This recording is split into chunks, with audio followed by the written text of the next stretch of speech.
पेशे खिदमत है कहानी अंबर नागमारिया, किस्त नंबर 138, कटा हुआ जिंदा हाथ। पुरस्रार लाल न जाने कहां से बहते आ रहे थे। अंबर उनके साथ तैरता हुआ आगे बढ़ रहा था। रंगीन मछलियां उसके पास से गुजर रही थीं। समंदर की तह में झाड़ियां उगी हुई थी और पत्थर पड़े थे, जिनके साथ असफंज के बड़े बड़े टुकड़े, मोंगे और सीपियां बिखरी पड़ी थीं। अंबर लालों के साथ तैरता हुआ झाग उगलते एक खौफनाक भंवर के पास पहुंच गया। पानी चक्की के पाटों के मानंद बड़ी तेजी से चक्कर काट रहा था। जो चीज उस भंवर की जद में आ जाती तबाह हो जाती। अंबर को उस भंवर से गुजरकर जादूगरनी के इलाके में पहुंचना था। अंबर ने भंवर में छलांग लगा दी। पानी का शदीद दबाव था। अंबर को यूं लगा जैसे उसका जिस्म टुकड़े टुकड़े हो जाएगा। पानी उसे दबाकर नीचे ले जा रहा था। अंबर ने पूरा जोर लगाया कि उभर कर सतह पर आ सके, मगर पानी के दबाव के आगे उसका बस न चला। फिर खुद ही पानी ने उसे बाहर उछाल दिया। अंबर भंवर के दूसरी तरफ आ चुका था। यहाँ चारों तरफ अनोखे दरख्त और झाड़ियां नजर आ रही थी, जिनके दरमियान में एक गोल इमारत थी। हर दरख्त 100 सरों वाले सांप की तरह समंदर की तह से छूटा हुआ था। उसकी हर शाख जड़ से ऊपर तक बुरी तरह हिल रही थी। किसी खौफनाक चुड़ैल के बालों की तरह स्याह और गंदी शाखें चारों तरफ पानी में फैल और सुकड़ रही थी। उन अजीब दरख्तों और झाड़ियों के दरमियान में एक रास्ता था, जो गोल इमारत तक जाता था। पुरस्रार लाल उस रास्ते से बहते हुए आते और अंबर के पास से गुजर जाते। अंबर झाड़ियों की तरफ बढ़ा। झाड़ियां यकदम फैलकर अंबर की तरफ लपकीं और उसके जिस्म के गिर्द पतली रस्सियों के मानंद लिपट गईं। अंबर ने पूरी ताकत से झटका दिया और उन झाड़ियों को तोड़ दिया। झाड़ियों से सुर्ख रंग का खून निकला, जैसे किसी इंसान को मारा गया हो। वो खुद ब खुद सर झुकाकर सुकड़ गईं। अंबर आगे बढ़ा। उसने देखा हर दरख्त और झाड़ी में कोई न कोई चीज फंसी हुई है। कई इंसानों के दांत निकाले सफेद ढांचे दरख्तों की शाखों में फंसे हुए थे। ये वो बदनसीब थे जो किसी जहाज के डूब जाने से मर गए और उनकी लाशें इन खूनी दरख्तों में फंस गईं। वो पूरी तेजी से तैरता हुआ उन दरख्तों के दरमियान से गुजर गया। अब अंबर के सामने गोल इमारत का दरवाजा था। दरवाजा बंद था। उसके ऊपर पानी में खूबसूरत जल परी का कटा हुआ सर लटक रहा था। उसके सुनहरी बाल शानों पर बिखरे हुए थे।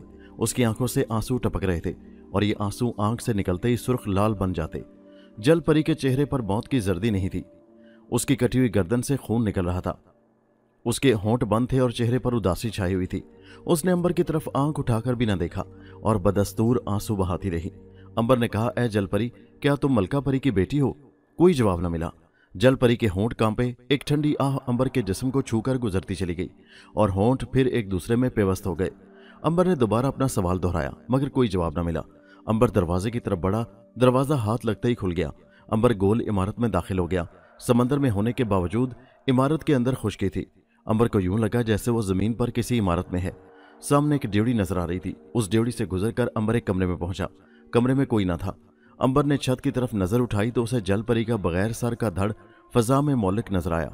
जलपरी का धड़ जादू के जोर से किसी सहारे के बगैर हवा में लटका हुआ था। अंबर ने गौर से देखा तो पता चला कि जलपरी का धड़ सांस ले रहा है। कमरे के कोने में एक गहरा कुआं था, जिस पर एक मोटा शहतीर पड़ा हुआ था। लकड़ी के उस शहतीर से एक मजबूत रस्सा बंधा हुआ था, जो कुएं में लटक रहा था। अंबर ने कुएं में झांक कर देखा। गहरी तारीकी थी।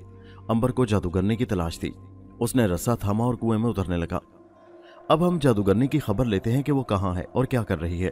जलपरी को काबू करने के बाद जादूगरनी बड़ी खुश थी। उसे समंदरी जादूगरों के सरदार मगरमच्छ जादूगर ने बताया था कि अगर वो किसी शहजादी जलपरी को काबू करके समंदरी मंदिर में उगे काले दरख्त तले बैठकर मंत्र पड़े तो उसका जादू समंदर के अलावा जमीन पर भी चलने लगेगा। इस वक्त जादूगरनी समंदरी मंदिर की तरफ जा रही थी। खुफिया सुरंग के रास्ते वो खुले समंदर में आ गई और समंदरी मंदिर की तरफ तैर रही थी। उसके खौफनाक चेहरे पर खुशी के आसार थे। उसकी एक आंख बैठी हुई और एक आंख का डेला बाहर को लटक रहा था। काले रंग के लंबे दांत मुंह से निकले हुए थे। मछलियां उसके दाएं बाएं से गुजर रही थी। कभी ज़ेबरे जैसी लकीरों वाली मछलियों का गौल उसके नजदीक से गुजरता तो कभी सुनहरी मछलियां अपनी नन्ही मुन्नी दुमें हिलाती पास से गुजर जाती और कभी कोई खौफनाक शार्क मछली अपना भयानक मुंह फाड़े जादूगरनी को सलाम करके आगे बढ़ जाती। एक समंदरी ढलान से उतरकर जादूगरनी आगे बढ़ी तो उसे पानी की लहरों में काला समंदरी नाग नजर आया, जो तैरता हुआ उधर ही आ रहा था। जो ही वो करीब आया, जादूगरनी ने झपटा मारकर उसे पकड़ लिया और कचर कचर करके उसे खा गई। कुछ ही देर बाद जादूगरनी समंदरी मंदिर के इलाके में दाखिल हो गई। यहाँ का पानी गहरे नीले रंग का था। समंदर यहाँ बड़ा पुरसुकून था। कोई समंदरी लहरें नहीं उठ रही थीं। सामने ही 4 बड़े मगरमच्छ अपने लंबूतरे मुंह खोले खड़े थे। वो खूनखार दांत निकाले खा जाने वाली नजरों से जादूगरनी को घूर रहे थे। जादूगरनी ने जल्दी से कहा, ए मुकद्दस मगरमच्छो, मैं समंदर के अजीम मगरमच्छ जादूगर की पुजारन हूँ। मुझे समंदरी मंदिर तक जाने का रास्ता दो। जादूगरनी के मुंह से निकलने वाला हर लफ्ज पानी का बुलबुला बनकर मगरमच्छों से टकराया और उन्होंने जादूगरनी की बात समझ ली। सबसे आगे वाले मगरमच्छ ने अपना मुंह खोला और कहा, हम तुम्हें मुकद्दस मंदिर तक जाने की इजाजत देते हैं, लेकिन क्या तुम हमारी भेंट लाई हो? हाँ, जादूगरनी ने जल्दी से कहा, मैं ये किस तरह भूल सकती हूँ। ये कहकर जादूगरनी ने अपने लिबास में से एक पोटली निकाली। उस पोटली में कछुओं के अंडे थे। मगरमच्छ अंडे तोड़कर पी गए और एक तरफ हट गए। जादूगरनी ने उनके दरमियान से होकर आगे चली गई। समुद्री मंदिर काले पत्थर से बना हुआ था। उसके चारों तरफ घंटे लगे हुए थे जो खुद ब खुद हिल और बज रहे थे। समुद्री मंदिर के दरवाजे पर 4 सरों वाला एक खौफनाक अजदा बैठा हुआ था। उसके हर फन पर सफेद सफेद धब्बे पड़े हुए थे। हर मुंह से सुर्ख 2 शाखी जुबान यूं लपलपा रही थी जैसे काली घटाओं में बिजली लपकती है। उसकी जोरदार फनकारों से माहौल गूंज रहा था। जादूगरनी को देखते ही अजदा तड़पकर सीधा हो गया। जादूगरनी फौरन झुक गई और बोली, मंदिर के मुकद्दस मुहाफिज, मुझे अंदर जाने की इजाजत दे। मैं मगरमच्छ जादूगर की पुजारन हूं और तेरे लिए भेंट लाई हूं। अजदे के तमाम फन यकलख सुकड़ गए। उसने कुंडली मारकर बैठते हुए कहा, ला, किधर है मेरी भेंट? जादूगरनी ने झट लिबास से दूसरी पोटली निकाली। उसमें मेंढक बंद थे जो फुदक रहे थे। उन मेंढकों की तादाद 4 थी। जादूगरनी ने एक मेंढक निकालकर उसे चूमा और अजदे की तरफ उछाल दिया। अजदे ने फुर्ती से अपने एक मुंह में मेंढक को दबोच लिया और निकल गया। इसी तरह अजदे के चारों मुंह बारी बारी एक एक मेंढक खा गए। अजदे ने मंदिर का दरवाजा खोल दिया और जादूगरनी मंदिर में दाखिल हो गई। मंदिर की फजा बड़ी पुरस्रार थी। दीवारों के साथ जल परियों के ढांचे लटक रहे थे। कई ढांचे टूटे फूटे हुए थे। जादूगरनी दलान से होकर बड़े सहन में आ गई। यहाँ एक अजीबोगरीब दरख्त उगा हुआ था। उस दरख्त का तना मोटे काले सांप का था। शाखें मगरमच्छों की शक्ल की थी और पत्तों की जगह मछलियां लटक रही थी, छोटी छोटी सुनहरी मछलियां। उन मछलियों के मुंह खुले हुए थे और उनमें से काले रंग के कतरे नीचे गिर रहे थे। ये कतरे नीचे गिरते ही काले रंग के पत्थर बन जाते थे। यही वो दरख्त था जिसके नीचे बैठकर जादूगरनी ने मंत्र पढ़ना था। जादूगरनी एक मछली के नीचे मुंह खोलकर खड़ी हो गई और काले रंग के कतरे अपने हलक में उतारने लगी। उसके बाद उसने अपने झोले से 2 इंसानी हड्डियां और मुर्दा मगरमच्छ की खोपड़ी निकालकर सामने रखी और दरख्त के नीचे बैठकर हड्डियां मगरमच्छ की खोपड़ी पर मारते हुए मंत्र पढ़ने लगी। जादूगर को मंत्र पढ़ता छोड़कर हम अपने हीरो अंबर के पास चलते हैं। कुआं बहुत गहरा था। अंबर रस्सा थामे नीचे फिसलता रहा। कई मिनट के बाद बिल आखिर अंबर के पांव पथरीले और खुरदरे फर्श से छू गए। यहाँ बड़ी ठंड थी। ऐसी सर्द, खामोश और दहशतनाक जगह अंबर ने पहले कभी ना देखी थी। हर तरफ घुप अंधेरा और मौत का सा सकूत छाया हुआ था। अंबर अपनी तारीखी ताकत से काम लेता आंखें फाड़ फाड़ कर इधर उधर देख रहा था। कुएं की एक दीवार में दरवाजा बना हुआ था। अंबर उसमें दाखिल हो गया। अब वो एक ऐसी तंग सुरंग से गुजरा था जिसकी छत सिर्फ चंद फीट ऊंची थी। अंबर को सुरंग में झुककर चलना पड़ रहा था। जैसे जैसे वो आगे बढ़ता गया सुरंग खुली होती गई। चलते चलते अंबर का पांव किसी चीज से टकराया। ठोकर लगने से वो चीज लुढ़कती हुई कुछ आगे जाकर रुक गई। अंबर ने झुककर देखा, ये एक इंसानी खोपड़ी थी। पुरानी खोपड़ी जो ठोकर के बाद कई जगह से टूट फूट गई थी। अंबर ने खोपड़ी उठाकर एक तरफ रख दी और आगे बढ़ा ही था कि सुरंग एक लर्जा खेज चीख से गूंज उठी। अंबर चौंक उठा। चीख के साथ ही धम धम धम की भयानक आवाज सुनाई दी। कोई भागता हुआ इधर आ रहा था। कदमों की धमक से जमीन हिल रही थी, साथ ही चीखों की आवाजें बुलंद हो रही थी। देखते ही देखते सुरंग के मोड़ से एक हैबतनाक शक्ल वाली भुतनी नमूदार हुई। यह समुद्री भुतनी थी जिसे जादूगर ने खुफिया सुरंग की हिफाजत के लिए रखा हुआ था। अंबर को देखते ही भुतनी ने खून मंजमिद कर देने वाली हौलनाक चीख मारी। भुतनी की शक्ल इतनी खौफनाक थी कि अंबर को यूं लगा जैसे जहन्नुम से कोई अफरीयत निकलकर उसके सामने आ गया है। भुतनी के सर पर 2 सींग थे जिनसे 2 सुर्ख सांप लिपटे हुए थे। उसकी प्याली जैसी सुर्ख आंखों में से शोले खारिज हो रहे थे। भुतनी के स्याह जिस्म के अंदर सुर्ख रंग का दिल अंबर को धड़कता हुआ नजर आ रहा था। धक धक धक इसकी खासी ऊंची आवाज पैदा हो रही थी। भुतनी की प्यालियों जैसी आंखों के डेले मुसलसल गर्दिश कर रहे थे।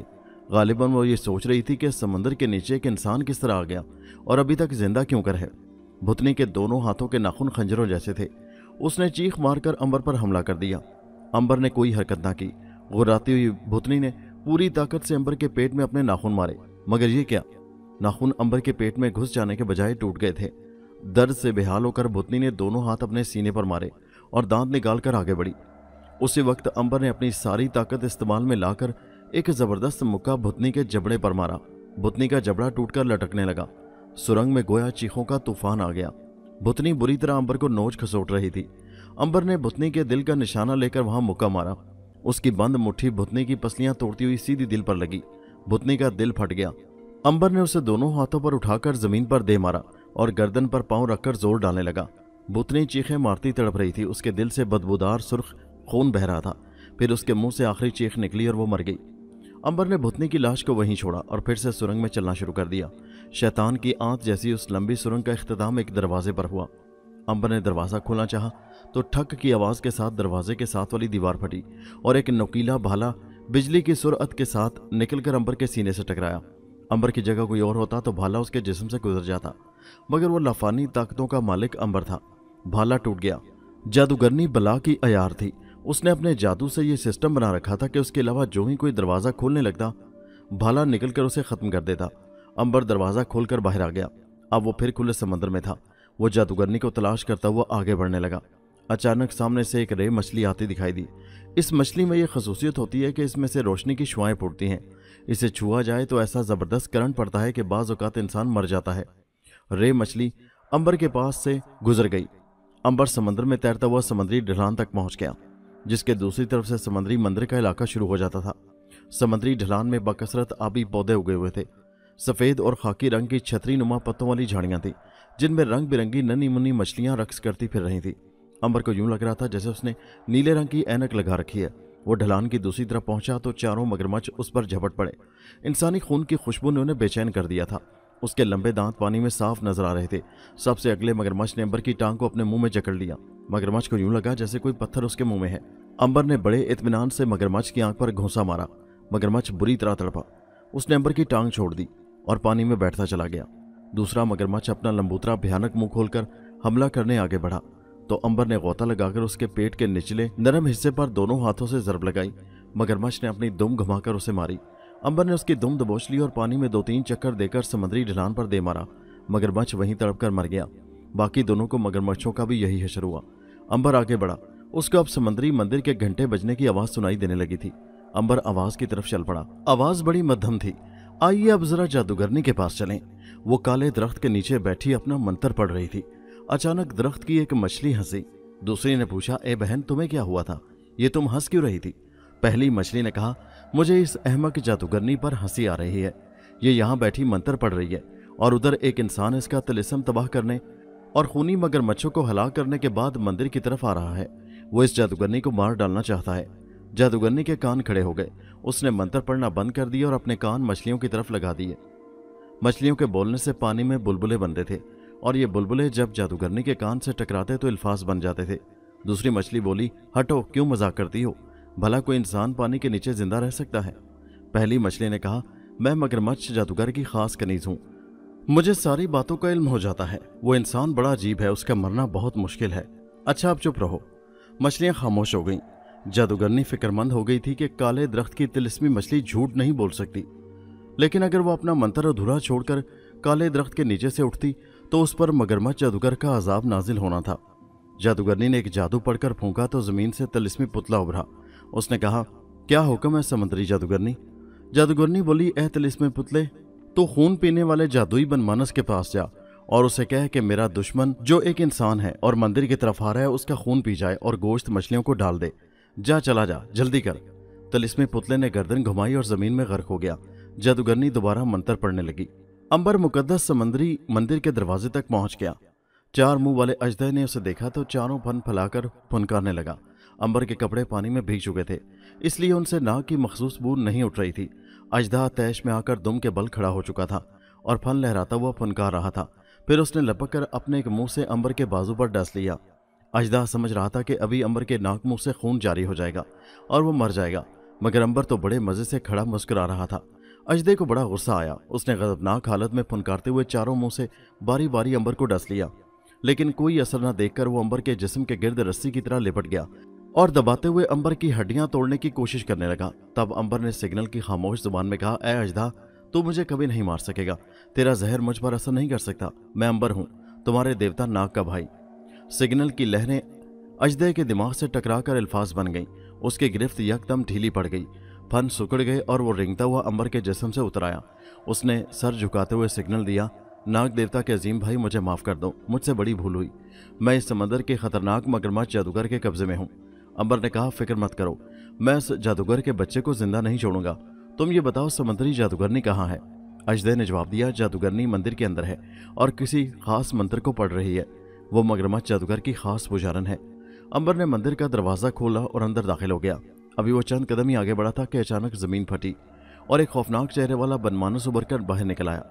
उसने मुंह उठाकर चीख मारी। पूरा समुद्री मंदिर कांप उठा।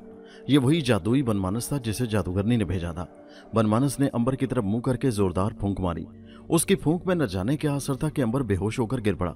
बनमानस ने उसे मुट्ठी में दबोच लिया और धम धम करके मंदिर के एक बड़े कमरे में दाखिल हो गया। यहाँ एक लंबी पत्थर की मेज पड़ी हुई थी। बनमानस ने अंबर को उस पर मेज पर लेटा दिया और खुद कमरे से निकल गई। जब वो वापस आया तो उसके हाथ में एक फुट लंबी लोहे की मेख और वजनी हथौड़ा था। बनमानस अंबर के जिस्म में कील ठोंकर उसका सारा खून पी जाना चाहता था। लोहे की मेख खास किस्म की थी। उसमें एक सुराख था। उस सुराख के रास्ते बनमानस खून पीता था, बिल्कुल उसी तरह जिस तरह आप स्ट्रॉ से बोतल पी लेते हैं। बनमानस ने अपने लंबे दांत निकालकर खुशी से चीख मारी। बनमानस बहुत खुश था कि उसे इंसानी खून पीने को मिल रहा था। उसने कील अंबर के जिस्म पर रखी और पूरी ताकत से हथौड़ा कील पर मारा। कील अंबर के सीने में जाने के बजाय ऊपर से ही फिसलकर बनमानस की हथेली में लग गई। बनमानस ने इतनी भयानक चीख मारी कि हर शय लरज उठी। उसकी हथेली से लहू बहने लगा था। अब तो बनमानस को गुस्सा आ गया। उसने पूरी ताकत से कील ठोंकने चाही। अंबर की जगह कोई आम इंसान होता तो कील ना सिर्फ उसके जिस्म के आर पार हो जाती बल्कि पत्थर की मेज में धंस जाती। मगर यहां तो मामला ही उल्टा था। मेख टेढ़ी हो गई थी। बनमानस की आंखें अंबर पर जमी रह गईं। उसकी मोटी अकल में यह बात नहीं आ रही थी कि आखिर ये इंसान कैसा है।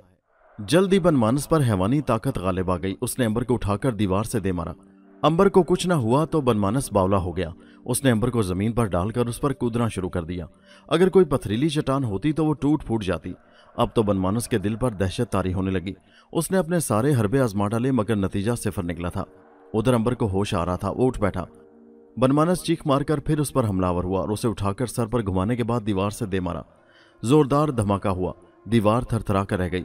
अंबर उठकर बड़े मजे से मुस्कुराने लगा। बनमानस ने दोबारा हमला करना चाहा तो अंबर ने उसके दिल के मकाम पर ताकतवर मुक्का मारा। बनमानस का दिल फट गया और वो चीखें मारता खत्म हो गया। अंबर कमरे से निकलकर जादूगरनी को तलाश करने लगा। उधर जादूगरनी काले दरख्त के नीचे बैठी मंत्र पढ़ रही थी। बनमानस की चीखों से वो समझ रही थी कि वो इंसान का खून पी रहा है और खुशी से चीखें मार रहा है। उसी वक्त दरख्त की तिलिस्मी मछली हंसी और बोली, ये जादूगरनी बेवकूफ़ है। समझ रही है कि बनमानस ने उस इंसान को मार डाला है, हालांकि इसके बरक्स हुआ है और उसका जादुई बनमानस मर चुका है। अब वो इंसान इसको तलाश करता हुआ इधर आ रहा है।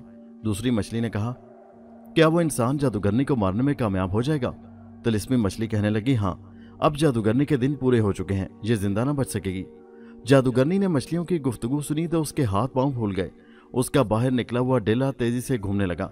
उसे अपनी जादुई बनमानस पर बड़ा मान था, मगर वो भी मारा जा चुका था। जादूगरनी खड़ी हो गई। उसने तिलिस्मी मछली पर फूंक मारी और चिल्लाई, ऐ मगरमच्छ जादूगर, तेरी पुजारन खतरे में फंस चुकी है, इसकी मदद के लिए आ।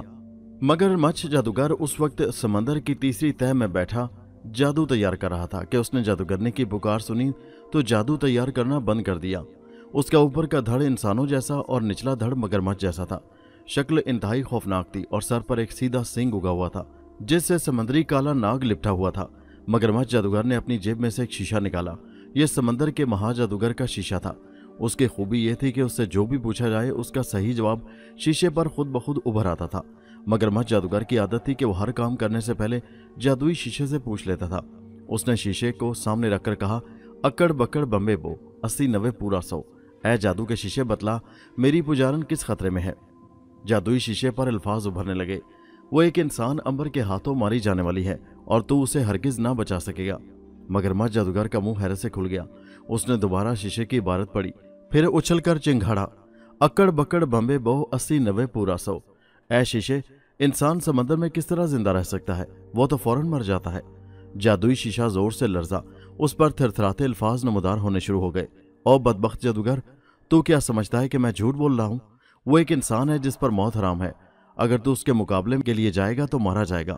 मगरमच्छ जादूगर ने फौरन शीशे को सजदा करते हुए कहा, अकड़ बकड़ बम्बे बो 80-90 पूरा 100।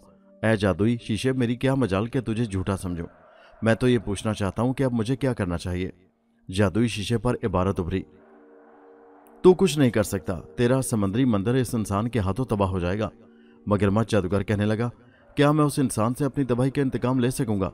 जादुई शीशे ने जवाब दिया, बहुत मुश्किल है, लेकिन अगर तू इंतकाम लेना चाहता है तो तुझे शैतानी जजीरे जाना होगा, जहां इन दिनों चुड़ैलों की मलका शैतान आजम और बदी की तमाम ताकतें हासिल करने के लिए जाप कर रही है।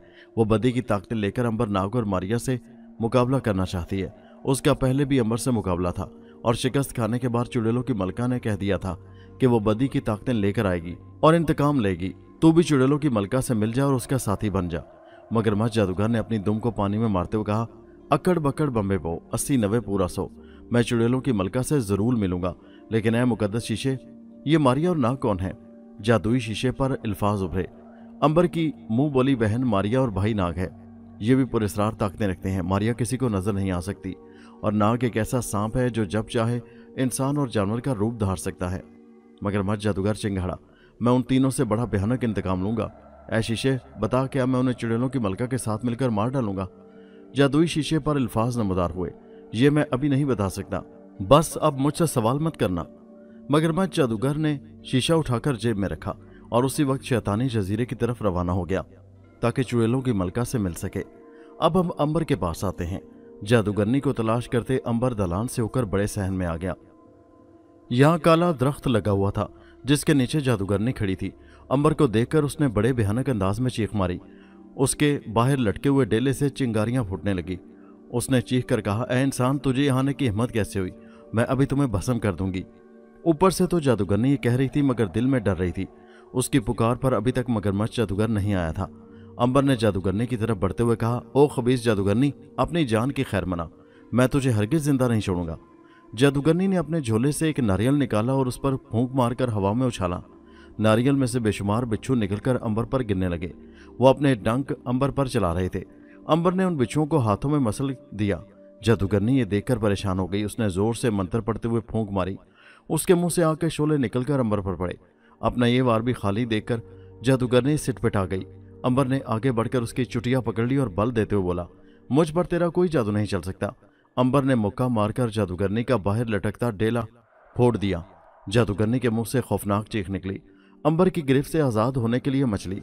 अंबर ने उसकी गर्दन दोनों हाथों में दबोच ली और जोर लगाया। जादूगरनी के हलक से खरखराहट की आवाज निकली और उसका बैठा हुआ डेला बाहर निकल आया। पूरा मंदिर जादूगरनी की चीखों से गूंज उठा था। अंबर ने उसे उठाकर काले दरख्त से दे मारा। जादूगरनी के मुंह से आखिरी चीख निकली। उसकी रीढ़ की हड्डी चकनाचूर हो गई थी। वो तड़पती हुई मर गई। समुद्री मंदिर में एक यकलख्त तेज रोशनी हुई, फिर गुप अंधेरा छा गया। अंबर ने मंदिर के दरवाजे की तरफ दौड़ लगा दी। मंदिर के घंटे अब जोर जोर से बज रहे थे और पूरा मंदिर कांप रहा था। अंबर कमरे से बाहर निकला तो उसने देखा कि मंदिर बड़ी तेजी से सिकुड़ता जा रहा है। छोटा होते ही वो सीप जितना हो गया। उस वक्त पानी में जबरदस्त हलचल पैदा हुई। बिजली की मानिंद एक 15-16 फीट लंबी मुहिब शक्ल की शार्क मछली उभरी।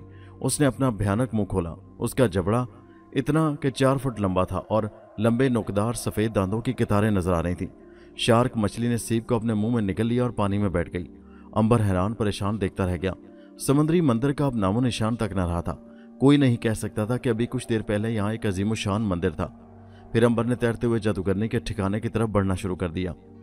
जब उस जगह पहुंचा तो उसने देखा कि कई 100 सरों वाली झाड़ियां और दरख्त मुरझा चुके हैं। गोल इमारत के बाहर जल परी का सर बदस्तूर लटक रहा था, मगर अब उसकी आंखों से आंसू नहीं बह रहे थे। अंबर सर उतारकर इमारत में आ गया। कमरे में जल परी का धड़ फर्श पर पड़ा था। अंबर ने सर धड़ से लगाया तो वो खुद ब खुद जुड़ गया। जल परी जिंदा हो गई। वो अंबर को घबराई हुई नजरों से देखने लगी। अंबर ने उसे तसल्ली दी और सारी बात बताई तो जल परी अंबर का शुक्रिया अदा करने लगी। अंबर उसे हमरा लिए मलका जल परी के पास आ गया। सीप महल में जश्न मनाया जाने लगा। हर जल परी नाच और गा रही थी। समंदर की सल्तनत में खुशियां फैली हुई थी। मलका जल परी के इसरार पर अंबर ने एक दिन सीप महल में कयाम किया, फिर इजाजत लेकर निकल पड़ा। मलका जल परी ने उसे कीमती मोती तोहफे में दिए और उसे अलविदा कहने के लिए जल परियां समंदर की सतह तक आईं। खुले आसमान तले आकर अंबर ने खुदा का लाख लाख शुक्र अदा किया। उसे जलाला देवी की बात याद आ गई जो उन्हें पहले सफर में कही थी। जलाला देवी ने कहा था कि वापसी का सफर बहुत हैरतनाक और दिलचस्प होगा। तुम्हें ऐसे ऐसे वाकयात पेश आएंगे कि अकल मानने से इनकार कर देगी। खतरनाक दलदलों और जंगलों से गुजरना पड़ेगा। जलाला देवी की बात सच साबित हो रही थी। अंबर अपनी जिंदगी के हैरतनाक दौर से गुजर रहा था। वो समंदर की लहरों पर लेट गया। पानी की लहरें उसे बहाए लिए जा रही थी। अब मुनासिब मालूम होता है कि हम नाग की खबर लें। ये तो आप गुज़श्ता किस्तों में सुन चुके हैं कि कलकत्ते के राजे का वजीर और सिपा सलार आपस में मिले हुए हैं और दोनों गद्दारी करके राजे को मारने के बाद तख्त पर कब्जा करना चाहते हैं और नाग शाही हकीम बना उनकी साजिशें नाकाम बना रहा है। अब वजीर और सिपा सलार ने शिकार के बहाने राजा को जंगल में ले जाकर मार डालने का मंसूबा बनाया। गद्दार वजीर राजे की खिदमत में हाजिर हुआ और बोला, हुजूर, अब तो भगवान की कृपा से आपकी सेहत अच्छी हो गई है, शिकार का मौसम है, शिकार खेलने नहीं चलिएगा। राजा शिकार का बड़ा शौकीन था। झट कहने लगा, जरूर जरूर, कल सुबह शिकार के लिए जाएंगे। नाग, तुम भी हमारे साथ चलना। नाग ने कहा, बहुत बेहतर हुजूर, बंदा तो हुक्म का गुलाम है। वो समझ गया कि गद्दार वजीर राजा के खिलाफ कोई साजिश कर रहा है। उसी रात वजीर ने सिपा सलार को बुलाया और कहा, कल राजा के साथ जो हिफाजती दस्ता जाएगा उसमें अपने साथी होने चाहिए। जंगल में राजा को हिला करके मशहूर कर देंगे कि शेर ने उसे मार डाला है। अरे हाँ, वो हकीम का बच्चा भी साथ जा रहा है। सिपा सलार मुंह खोलकर हंसा और बोला, ये तो अच्छी बात है, उस हकीम का काम भी तमाम हो जाएगा। वजीर और सिपा सलार दोनों कह लगाने लगे। अगले दिन सुबह सवेरे ही राजा शिकार के लिए रवाना हो गया। मुहाफिज दस्ते में गद्दार वजीर के आदमी शामिल थे। नाग भी राजा के साथ था और पूरी तरह होशियार था। घने जंगल में पहुंचकर वजीर ने मक्कारी से कहा, हुजूर राजा साहब, आज क्यों ना आपका शिकार खेला जाए। राजा चौंक पड़ा। उसने गरज कर कहा, क्या बकते हो तुम? इस गुस्ताखी पर हम तुम्हारी खाल खिंचवा कर उसमें भुस भरवा देंगे। सिपाहियों, गिरफ्तार कर लो इस नमक हराम को। किसी भी सिपाही ने हरकत ना की। वजीर के चेहरे पर खबासत नाच रही थी। उसने हंसकर कहा, हुजूर, आपकी जिंदगी के दिन पूरे हो चुके हैं। ये फरमाइए, तलवार से गर्दन उतारी जाए या खंजर सीने में घोंपा जाए?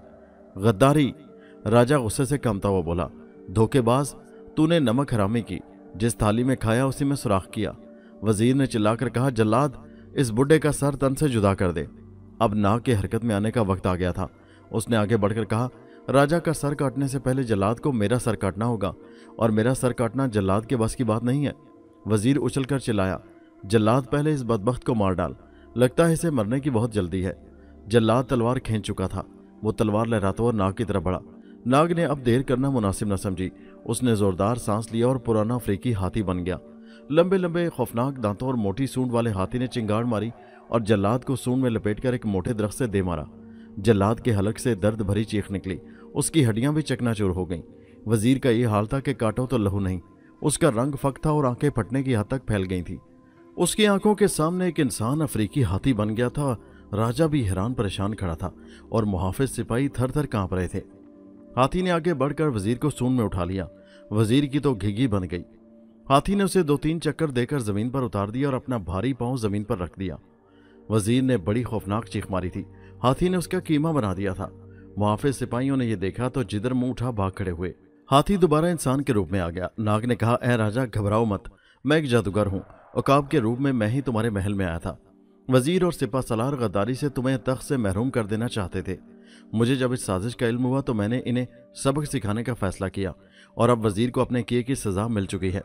राजा ने नाग का शुक्रिया अदा किया। नाग ने कहा, हमें फौरन महल वापस पहुंचना चाहिए।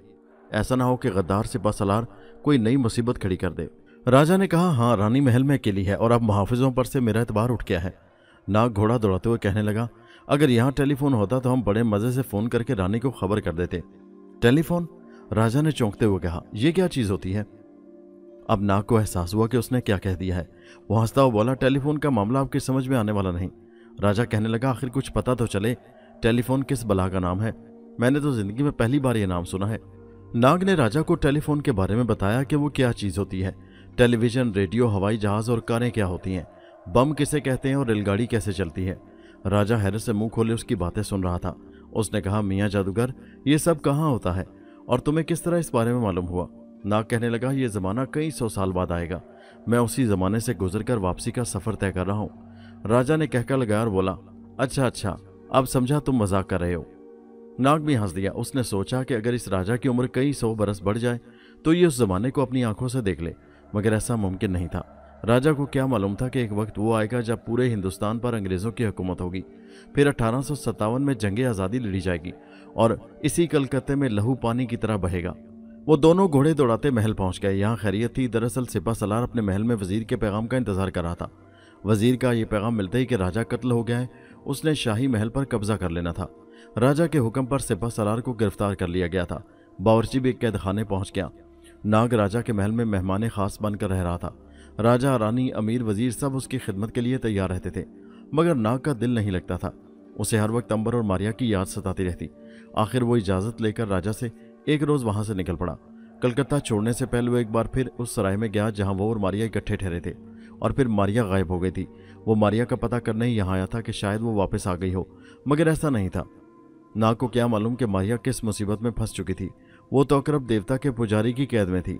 नाग ने फैसला किया कि गजनी जाना चाहिए और मुसलमान फातेह महमूद गजनवी से मुलाकात करनी चाहिए, जो उन दिनों सोमनाथ के मंदिर पर हमला करने की तैयारियां कर रहा था। नाग घोड़े पर सवार होकर कलकत्ते से निकल पड़ा। नाग को घोड़े की सवारी बड़ी पसंद थी। वो चाहता तो कोई परिंदा बनकर भी उड़ सकता था। सारा दिन के सफर के बाद वो एक गांव में पहुंचा। रात होने वाली थी। नाग ने एक देहाती सराय के आगे घोड़ा रोका और सराय में दाखिल हो गया। सराय में अजीब सी खामोशी छाई हुई थी। एक तरफ एक बूढ़ा आदमी सर झुकाए बैठा था। उसके सफेद चांदी जैसे बाल माथे पर गिरे हुए थे। नाग ने कहा, बाबा क्या मुझे एक रात के लिए सराय में कमरा मिल सकता है?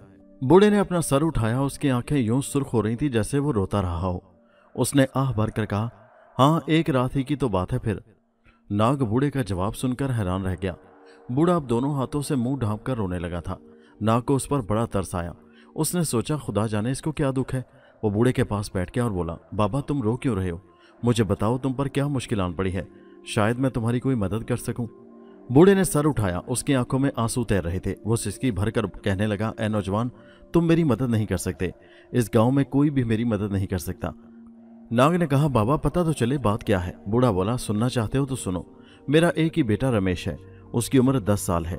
इस गांव में सांपों का मंदिर है। हर महीने मंदिर का महापंडित और गांव का मुखिया किसी एक कम सिन लड़के का चुनाव करते हैं और उसे सांप देवता की भेंट चढ़ा देते हैं। इस बार उन्होंने मेरे बेटे को चुन लिया है। मैं बूढ़ा आदमी हूँ। रमेश ही मेरे बुढ़ापे का सहारा है। अब वो मुझसे छिन रहा है। अब तुम ही बताओ, मैं रोऊं नहीं तो क्या करूं? गम से मेरा कलेजा फटा जा रहा है। इस दुनिया में वही तो मेरा अपना है। नाग को अब सांप पर बड़ा गुस्सा आया, जो देवता बना बैठा था और हर महीने एक बच्चे को हड़प कर जाता था। उसने फैसला किया कि सांप और मंदिर के महापंडित को सीधा करके छोड़ेगा। उसने कहा, बाबा तुम्हारा बेटा रमेश कहाँ है? बूढ़े ने जवाब दिया, वो मंदिर में है। महापंडित ने उसे अपनी कोठरी में बंद कर रखा है कि कहीं मैं अपने बेटे के साथ गांव से ना भाग जाऊं। उसे कल शाम को सांप देवता के आगे डाल दिया जाएगा। नाग ने कहा, बाबा हौसला रखो, मैं तुम्हें यकीन दिलाता हूं कि तुम्हारा बेटा जिंदा तुम्हें मिलेगा। बूढ़े ने चौंक कर नाग की तरफ देखा, फिर उसके चेहरे पर गम अंगेज मुस्कुराहट फैल गई और वो बोला, बेटा मुझे तसल्ली दे रहे हो, मुझे बहलाना चाहते हो? खुश रहो, जब तक दिल चाहे इस सराय में रहो। नाग ने जवाब में कुछ न कहा। वो जानता था कि बूढ़ा उसकी बात पर एतबार नहीं करेगा। नहा धोकर वो सराय से निकल पड़ा। रात का अंधेरा फैल चुका था। गांव की कच्ची गलियां सुनसान पड़ी थीं। नाग सांपों के मंदिर की तरफ बढ़ रहा था। उसका पता उसने बूढ़े से पूछ लिया था। मंदिर में घी के चिराग रोशन थे। बाहर सीढ़ियों के पास एक मोटा पंडित तोंद निकाले बैठा था। उसके आगे एक अंगीठी पड़ी थी जिसमें लोबान सुलग रहा था। सुअर की तरह मोटा यह महापंडित था। मंदिर के अंदर से ढोल बजने और भजन गाने की आवाजें आ रही थी। नाग मंदिर में दाखिल होने लगा तो महापंडित ने कड़क कर कहा, ऐ छोकरे, क्या मुंह उठाए मंदिर में घुस रहा है? आज मंदिर में कोई नहीं जा सकता। अंदर सांप देवता के हजूर भजन पेश किए जा रहे हैं। नाग बोला, पंडित जी मैं तो उस लड़के को देखने आया हूं जिसे कल कुर्बान किया जाना है। महापंडित चौंक पड़ा। उसने गौर से नाग की तरफ देखा और बोला, तुझे मैंने पहले कभी नहीं देखा, हालांकि मैं गांव के एक एक शख्स को जानता हूं। नाग ने कहा, मैं मुसाफिर हूं, आज ही रात इस गांव में आया हूं। महापंडित उछल कर खड़ा हो गया और अपनी मोटी तोंद को संभाल कर चीख कर बोला, तुम जरूर उस लड़के को भगा ले जाने आए हो। तुम्हें लड़के के बाप ने भेजा होगा। मेरे चेलो भागो, आओ। महापंडित की धाड़ के साथ ही मंदिर से कई सर मुंडे पंडित निकले। उन्होंने आनन फानन नाग को जकड़ लिया। महापंडित तोंद पर हाथ फेरते हुए कहने लगा, ले जाओ, इसे भी कोठरी में बंद कर दो, ये बड़ा खतरनाक है और रमेश को भगा ले जाने आया था। इसे भी कल सांप देवता के आगे फेंक दिया जाएगा। अब ये बातें हो रही थी कि मुखिया की सवारी आ गई। मुखिया भी महापंडित की तरह हराम खा खा कर फूला हुआ था। उसकी एक आंख भैंगी थी। महापंडित ने उसे सारी बात बताई। नाग ने कहा, जनाब मुझसे गलती हो गई कि मैं यहाँ आ गया, मुझे माफ कर दें। मुखिया गरज उठा, चुप कुत्ते कमीने, ले जाओ इसे और बंद कर दो। पंडित नाग को घसीटते हुए मंदिर के पीछे ले गए और उसे कोठरी में बंद करके ताला लगा दिया। नाग बड़े आराम से जमीन पर बिछे घास फूस पर लेट गया। जब रात आधी से ज्यादा गुजर गई तो नाग छोटा काला सांप बनकर कोठरी से निकल आया और मंदिर में आ गया। मंदिर में एक बड़े कमरे के अंदर एक सांप का बुत नस्ब था। उस बुत के पीछे एक कमरा था जिसमें उस सांप रहता था, जिसके सामने कुर्बानी दी जाती थी। ये एक बूढ़ा अजदहा था, 8 फीट मोटा और 15 फीट लंबा सांप जो इंसान को सालम निगल सकता था। उस वक्त ये सांप सो रहा था। इंसानी गोश्त खा खाकर सांप के दिमाग पर चर्बी चढ़ गई थी। नाग उसके कमरे में आकर इंसान बन गया और उसके जिस्म पर ठोकर मारी। सांप जोरदार फुनकार के साथ ही झाग पड़ा। जागते ही उसने अपने अजीम नाग देवता की बू महसूस हुई। उसने सर उठाया तो इंसानी शक्ल में नाग देवता आ गया। सांप का सर झुकता चला गया। उसने सहमी आवाज में कहा, ए अजीम नाग देवता, तेरा गुलाम सलाम बजा लाता है, अपनी खुशकिस्मती पर नाज करता है कि आप तशरीफ लाए। नाग ने उसे ठोकर मारकर कहा, बहुत खूब, यहाँ सांप देवता बने बैठे हो और इंसानी बच्चों को खा जाते हो। सांप पर कपकपी तारी हो गई। लरजते और कांपते हुए उसने अपना सर नाग के कदमों में रख दिया और बोला, गुलाम आपके सामने जरा है। नाग ने गुस्से से कहा, बक बक बंद करो, तुम्हें मासूम बच्चों को हड़प करते हुए शर्म नहीं आती? सांप ने कुछ न कहा, बस कांपता रहा। नाग ये देखकर कहने लगा, कल शाम इस गांव के लोग मुझे और एक लड़के को तुम्हारे आगे फेंकेंगे, खबरदार अगर लड़के की तरफ निगाह उठाकर भी देखा। यह कहकर नाग दोबारा कमरे से सांप बनकर निकल आया। अब उसे जो शरारत सूझी तो महापंडित के कमरे की तरफ आ गया। महापंडित और दूसरे सारे पंडित सो रहे थे। नाग अपने जहन में मुखिया की तस्वीर लाया, गहरी सांस ली और मुखिया बन गया। उसने महापंडित के कमरे का दरवाजा खटखटाया। अंदर से धाड़ सुनाई दी, कौन उल्लू का पट्ठा आधी रात को तंग कर रहा है? नाग कुछ ना बोला। दरवाजा दोबारा खटखटाया। पंडित गालियां देता हुआ आया और दरवाजा खोला और बोला, कुत्ते की औलाद तुम्हें। बाकी अल्फाज उसके हलक में फंस के रह गए। उसके सामने तो गांव का मुखिया खड़ा था। महापंडित की तो सिट्टी गुम हो गई। उसे वो सारी गालियां याद आ गईं जो अभी अभी उसने मुखिया को दी थी। वो गिड़गिड़ाया, मुखिया जी गलती होगी, मुझे पता नहीं था कि आप तशरीफ लाए हैं। मुखिया यानी नाग ने कहा, तुम्हें इसकी सजा जरूर मिलेगी, चलो कमरे में। नाग उसे कमरे में ले आया और कहने लगा कि चलो नाग से नकीरें निकालो। नाग से नकीरें निकालना उसके लिए जुए शेर लाने के बराबर था। वो जब नाग जमीन के साथ रगड़ने के लिए झुकता तो उसकी तोंद पहले ही जमीन से लग जाती। महापंडित सांस खींचकर तोंद अंदर करता और जल्दी से एक बार नाक रगड़ लेता। 8 लकीरें निकालने के बाद ही महापंडित गिर पड़ा। उसने हाथ जोड़कर कहा, हजूर अब तो मुझे माफ कर दें। चुप, नाग धाड़ा, सुअर की औलाद, तुमने मुझे गालियां दी, चलो अब एक टांग पर खड़े हो जाओ। महापंडित ने एक टांग पर खड़ा होना चाहा, मगर सिर्फ एक टांग 4 मन की जिंदा लाश को किस तरह उठाती? ये काम तो दोनों टांगें बड़ी मुश्किल से करती थी। नतीजा ये निकला कि महापंडित मुंह के बल जमीन पर आ गिरा और लगा हाय हाय करने। उधर चेला बाकी सारे चेलों को भी जगा लाया था और वो सब दरवाजे से लगे बगैर टिकट का तमाशा देख रहे थे और दिल ही दिल में खुश हो रहे थे, क्योंकि महापंडित बिला वजह उन पर रोब जमाता रहता था। बड़ी मुश्किल से पंडित उठा और माथा टेक कर बोला, हजूर मैं आपका गुलाम हूं, मुझ पर रहम खाइए। नाग ने कहा, ठीक है मोटे सुअर, मैं अब जाता हूं, खबरदार आइंदा कभी दरवाजा खोलने से पहले गालियां मत देना। चेलों ने जब मुखिया को दरवाजे की तरफ आते देखा तो अपने अपने कमरों में भाग गए। नाग कमरे से निकलकर सांप वाले कमरे से गुजरता हुआ अपनी कोठरी के पास आ गया और सांप बनकर कोठरी में दाखिल हो गया। अगली सुबह मुखिया मंदिर में आया और महापंडित का हाल पूछा तो वो मरी हुई आवाज में बोला, बस हजूर कुछ ना पूछिए, बहुत पतला हाल है। मुखिया ने मजाक करते हुए कहा, कमाल है, इतने मोटे आदमी का हाल किस तरह पतला हो सकता है? वैसे पंडित जी बात क्या है? महापंडित के तन बदन में तो आग लग गई। दिल में गालियां देता हुआ बोला, रात आपने मेरी छोटी सी गलती की बहुत बड़ी सजा दी, हाय अभी तक जिस्म दर्द कर रहा है। मुखिया बड़ा हैरान हुआ और कहने लगा, पंडित जी मेरी समझ में तुम्हारी बात नहीं आई, रात गलती और सजा, पता नहीं तुम क्या कह रहे हो। महापंडित ने दिल में पूरी 100 गालियां मुखिया को दी और सोचा कमीने को खुद जानवरों की बोलियां निकालना और मुर्गा बनना पड़े तो सब बात समझ में आ जाए, मगर ऊपर से जबरन मुस्कुराता बोला, कुछ नहीं, रात गई बात गई। मुखिया भी सर खुजाकर रह गया। शाम हुई तो पूरे गांव के लोग मंदिर में जमा हो गए। भजन गाए जाने लगे। महापंडित सांप के बुत के आगे झूम झूम कर बीन बजाने लगा। नाग और लड़के रमेश को बुत के नीचे बिठा दिया गया। महापंडित बीन बजा बजाकर हलकान हो रहा था, मगर सांप अपने कमरे से बाहर नहीं आ रहा था। नाग ने खामोश जुबान में सिग्नल नशर किया, ऐ सांप बाहर निकल, और लड़के को अपने सर पर बिठाकर कमरे का चक्कर लगा। सांप ने फौरन ही जवाबी सिग्नल दिया, जो हुक्म है अजीम नाग देवता। सांप रेंगता हुआ कमरे से बाहर आ गया। सब हिंदू सांप देवता की जय, सांप देवता की जय के नारे लगाने लगे। महापंडित ने सांप को दंडौत करते हुए झुककर कहा, ऐ सांप देवता, तेरे गुलाम भेंट के साथ हाजिर हैं, इसे कबूल कर। सांप बड़े जोर से फुनकारा। उसने अपना फन फैला लिया जो छतरी से भी बड़ा था। उसकी 2 शाखी जुबान लहराने लगी। उसने नाक की तरफ फन घुमाकर थोड़ा सा झुकाया और लड़के रमेश को अपने फन पर उठा लिया। महापंडित, मुखिया और दूसरे सब लोगों की आंखें खुली की खुली रह गईं। इससे पहले तो कभी ऐसा नहीं हुआ था। सांप देवता तो भेंट चढ़ाए जाने वाले लड़के को जिंदा निगल जाया करते थे। नाग ने मुस्कुराकर कहा, यह सांप मेरा गुलाम है, अभी ये मेरे हुक्म से लड़के को उठाकर इस कमरे का चक्कर लगाएगा। महापंडित को अपनी महापंडिती खतरे में नजर आने लगी। उसने कहा, खामोश रहो, मुकद्दस सांप देवता की शान में गुस्ताखी के बाद तुम जिंदा नहीं बच सकोगे। ऐ मुकद्दस सांप, इसे बोटी बोटी करके खा जा। सांप तो लड़के को सर पर बिठाए कमरे का चक्कर लगाने के बाद वापस बुत के नीचे आ गया और नाग के आगे फन झुका दिया। पंडित ने यह देखा तो घबरा गया और चिल्लाया, यह शख्स जरूर कोई जादूगर है, इसने मुकद्दस सांप पर जादू कर रखा है। नाग ने सांप की तरफ देखकर खामोश सिग्नल दिया। ऐ सांप, ये शख्स तुम्हारे देवता को बुरा कह रहा है, क्या तुम ये बर्दाश्त कर लोगे? सांप तड़प कर सीधा हुआ और उस भयानक अंदाज में फुनकारा के कमरा लरज उठा। उसकी सुर्ख जुबान बिजली की तरह लपकने लगी। उसने अपना बड़ा मुंह खोलकर जोरदार सांस लिया। मोटा पंडित उड़ता हुआ सीधा उसके मुंह में पहुंच गया। सांप उसे साले में निकल गया। तमाम लोगों में खलबली मच गई। वो बुरी तरह खौफजदा हो गए थे।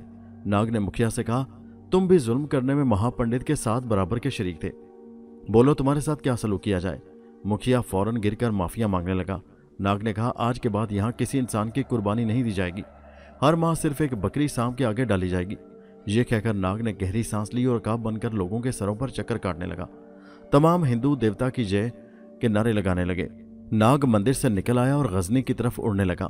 नाग को गजनी की तरफ परवाज करता छोड़कर हम अंबर की तरफ वापस चलते हैं। सारा दिन अंबर लहरों पर सफर करता रहा। शाम के वक्त उसे आसमान पर परिंदे परवाज करते नजर आए, जिसका मतलब था कि जमीन पास ही है। अंबर ने सर उठाकर देखा, दूर एक सुरमई लकीर नजर आ रही थी। यह जमीन की लकीर थी। हवा उसी रुख की थी, इसलिए अंबर कुछ ही देर में जमीन तक पहुंच गया। साहिल पर कश्तियां बंधी हुई थी। रेतले साहिल पर कदम रखते ही अंबर को अजीब सा एहसास हुआ। साहिल से कुछ फासले पर मच्छरों की बस्ती थी। मच्छर ने अपनी झोंपड़ियों के बाहर बैठी मछलियां तल रही थी। हल्का हल्का अंधेरा छाना शुरू हो चुका था। अंबर मच्छरों की बस्ती में आ गया। मच्छरे उसे देखकर बड़े हैरान हुए और उसके गिर्द इकट्ठे होकर सवाल करने लगे कि वो कौन है और कहां से आया है। अंबर ने उन्हें टालने के लिए कहा, भाई मैं एक मुसाफिर हूँ, हमारा बहरी जहाज तूफान में तबाह हो गया, बड़ी मुश्किल से यहाँ तक पहुँचा हूँ। ये कौन सा मुल्क है? एक मच्छरे ने जवाब दिया, तुम मिस्र में आने के लिए हो। मिस्र अंबर का वतन, जहाँ वो पला बड़ा और जवान हुआ था। एक और मच्छरे ने कहा, क्यों मियाँ भूखे हो? मगर कान खोलकर सुन लो, हम खैरात देने के आदी नहीं है। पैसे हैं तो ना सिर्फ खाने का बंदोबस्त हो जाएगा, बल्कि रात को तुम्हें तुम्हारे ठहरने के लिए एक झोंपड़ी भी खाली कर देंगे, और अगर कंगले हो तो चलते फिरते नजर आओ। अंबर को उस लालची मछेरे पर बड़ा गुस्सा आया, मगर जब्त करके बोला, मेरे पास पैसों की कोई कमी नहीं है, मैं आज रात यहीं ठहरूंगा और कल शहर रवाना हो जाऊंगा। ये कहकर अंबर ने कीमती मोती निकालकर मछेरों को दिखाए, जो उसे मलका जल परी ने दिए थे। इतनी दौलत देखकर मछेरे तो दंग रह गए। अंबर को एक झोंपड़ी दे दी गई। उन मछेरों का सरदार एक बदमाश था। वो भैंसे की तरह हट्टा कट्टा और कई इंसानों को कत्ल कर चुका था। वो बड़ा खूनी किस्म का जल्लाद सिफ्त आदमी था। लालच तो उसमें कूट कूट कर भरा हुआ था। अंबर के पास दौलत देकर उसकी नीयत खराब हो गई। उसने फैसला किया कि आज रात अंबर का काम तमाम करके सारी दौलत पर कब्जा कर लिया जाए। उस मछेरे का नाम मंजू था। रात गहरी होते ही मंजू ने अपने खास आदमी अमूर को बुलाया। अमूर खंजर चलाने में बड़ा माहिर था। वो पैगाम मिलते ही चला आया और बोला, हुक्म सरदार, कैसे याद किया है? मंजू एक आंख मीच कर हयारी से कहने लगा, तेरे लिए एक असामी काबू आई है, बड़ी तगड़ी असामी है, जो माल हाथ आए आधा आधा होगा। अमूर ये सुनते ही खामोश हो गया। मूंछों पर हाथ फेरकर बोला, उस्ताद फिक्र ही मत करो, सब ठीक समझो, बस तू इसी वक्त चला जा। मंजू ने कहा, उसे मारकर दौलत मेरे पास ले आना, लेकिन देख जरा आवाज ना निकले इस बदबख्त की, बड़ी सफाई से गर्दन काटना। अमूर ने सीना फुलाकर कहा, यह भी कोई कहने की बात है, उसकी लाश फड़क भी ना सकेगी। हाँ। अमूर मछेरों के सरदार मंजू की झोंपड़ी से निकल आया। उसने 2 धार वाला तेज खंजर हाथ में पकड़ लिया और दबे पांव अंबर वाली झोंपड़ी की तरफ बढ़ रहा था। वो तो ये समझ रहा था कि दुबले पतले अंबर को मारना उसके बाएं हाथ का खेल है, मगर उसे क्या मालूम वो बब्बर शेर के पास जा रहा था। झोंपड़ी की खिड़की खुली हुई थी। अंबर बड़े मजे से चारपाई पर सो रहा था। अमूर खिड़की के रास्ते झोंपड़ी में दाखिल हो गया और बड़ी होशियारी और चालाकी से चलता हुआ अंबर के सिरहाने पहुंच गया। उसने खंजर अंबर के सीने में घोंप दिया और बुड़बड़ाया, चल बच्चू, तू अगले जहान पहुंच। अमूर ने अंबर के मुंह को हाथ से दबा रखा था ताकि वो चीख चिल्लाए नहीं। अंबर की आंख खुल गई थी। वो सब कुछ समझ गया मगर मचल कर पड़ा रहा। अमूर ये देखकर बड़ा हैरान हुआ कि अंबर के जिस्म से खून के फवारे नहीं छूटे और ना ही वो तड़पा है। उसने खंजर अंबर के जिस्म में ही रहने दिया और खुद झोंपड़ी में मोती तलाश करने लगा। मोती तो अंबर ने एक थैली में रखकर थैली कमर से बांध रखी थी। उसे जो शरारत सूझी तो उठकर बैठा और भारी आवाज बनाकर बोला, मोतियों की थैली ढूंढ रहे हो? वो तो मेरी कमर से बंधी हुई है। ये कहकर अंबर फिर से मुर्दा बनकर लेट गया। अमूर के मुंह से चीख निकल गई। खौफ के मारे उसकी आंखें बाहर को निकल आई थी। कुछ देर वो खड़ा अंबर को तकता रहा। अंबर एक आंख थोड़ी सी खोलकर उसे देख रहा था। अमूर ने जब देखा कि लाश उसी तरह पड़ी हुई है तो उसे तसल्ली हुई। उसने सोचा, मुझे वहम हुआ है, वरना लाश किस तरह बोल सकती है। झोंपड़ी की तलाशी लेने के बाद अमूर को जब मोतियों की थैली ना मिली तो उसने अंबर के लिबास की तलाशी लेने का फैसला किया। उसने डरते डरते अंबर के जिस्म को हाथ लगाया और लिबास टटोलने लगा। फौरन इसे पता चल गया कि मोतियों की थैली अंबर ने कमर से बांध रखी है। उसने थैली खोलना चाही तो अंबर ने आंखें खोलकर कहा, जाओ यार, क्यों गुदगुदी करते हो? अमूर तो गिरते गिरते बचा। अंबर फिर से मुर्दा बन चुका था। अमूर ने खंजर निकालकर धड़ाधड़ चलाना शुरू कर दिया। मगर खंजर अंबर के जिस्म पर पड़ता तो यूं लगता जैसे पत्थर पर पड़ा है। अमूर पर खौफ तारी होने लगा कि ये कैसा इंसान है जिस पर खंजर का कोई असर नहीं होता, ना तो जख्म होता है और ना खून निकलता है। उसने फैसला किया कि जान बचाकर भाग जाना चाहिए। वो खिड़की के रास्ते बाहर कूद गया। अमूर इस फुर्ती से भागा था कि अंबर उसे पकड़ भी ना सके। गिरता पड़ता अमूर जब सरदार मंजू के पास पहुंचा तो वो उसकी ये हालत देखकर घबरा गया और बोला, अबे अमूर, खैरियत तो है? ये तुम इस कदर घबराए हुए क्यों हो? अरे आसामी को ठिकाने लगा दिया है ना?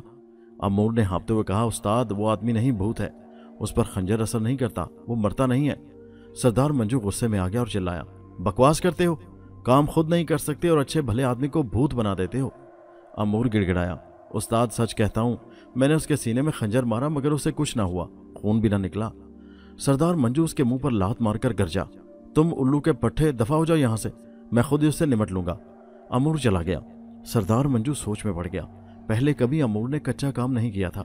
वो तो पलक झपकते में इंसान की गर्दन मार देता था, फिर आज उसे क्या हो गया? मगर ये किस तरह हो सकता है किसी इंसान पर खंजर असर न करे? सरदार मंजू ने सोचा कि अमूर को वहम हुआ है। उसने फैसला किया कि कल सुबह जब अंबर शहर जाने के लिए तैयार होगा तो वो कच्ची सड़क पर उसे हिला करके सारी दौलत काबू कर लेगा। सुबह हुई तो अंबर ने नहा धोकर नाश्ता किया, एक मछेरे से घोड़ा खरीदा और शहर की तरफ रवाना हो गया। उस जमाने में आज की तरह पक्की सड़कें नहीं होती थी, बल्कि मिट्टी से अटी कच्ची सड़कें होती थी। अंबर घोड़ा दौड़ाता हुआ जा रहा था। ये कच्चा रास्ता खुदरो जंगली झाड़ियों में घिरा हुआ था। उसके दोनों तरफ दरख्त उगे हुए थे। एक मोड़ काटते ही अचानक दरख्तों से दो घुड़सवार निकले और उन्होंने अंबर को रोक लिया। ये सरदार मंजू और उसका साथी मुबारक था। दोनों ने मुंह पर ढाटे बांध रखे थे। सरदार मंजू के हाथ में लंबी चमकती तलवार थी। उसने तलवार अंबर की गर्दन पर रख दी और कहा, जितनी दौलत है निकाल कर मेरे हवाले कर दो। अंबर समझ गया कि ये रात वाले डाकू के साथी हैं, मगर वो उनसे उलझकर वक्त जाया नहीं करना चाहता था। उसने कहा, भाई, तुम्हें गलतफहमी हुई है, मैं कोई दौलतमंद आदमी नहीं हूं। अंबर ने उनकी मिन्नत समाजत करके जान छुड़ानी चाहिए, मगर सरदार मंजू गुस्से में आ गया। उसने अंबर की गर्दन पर मुक्का मारा।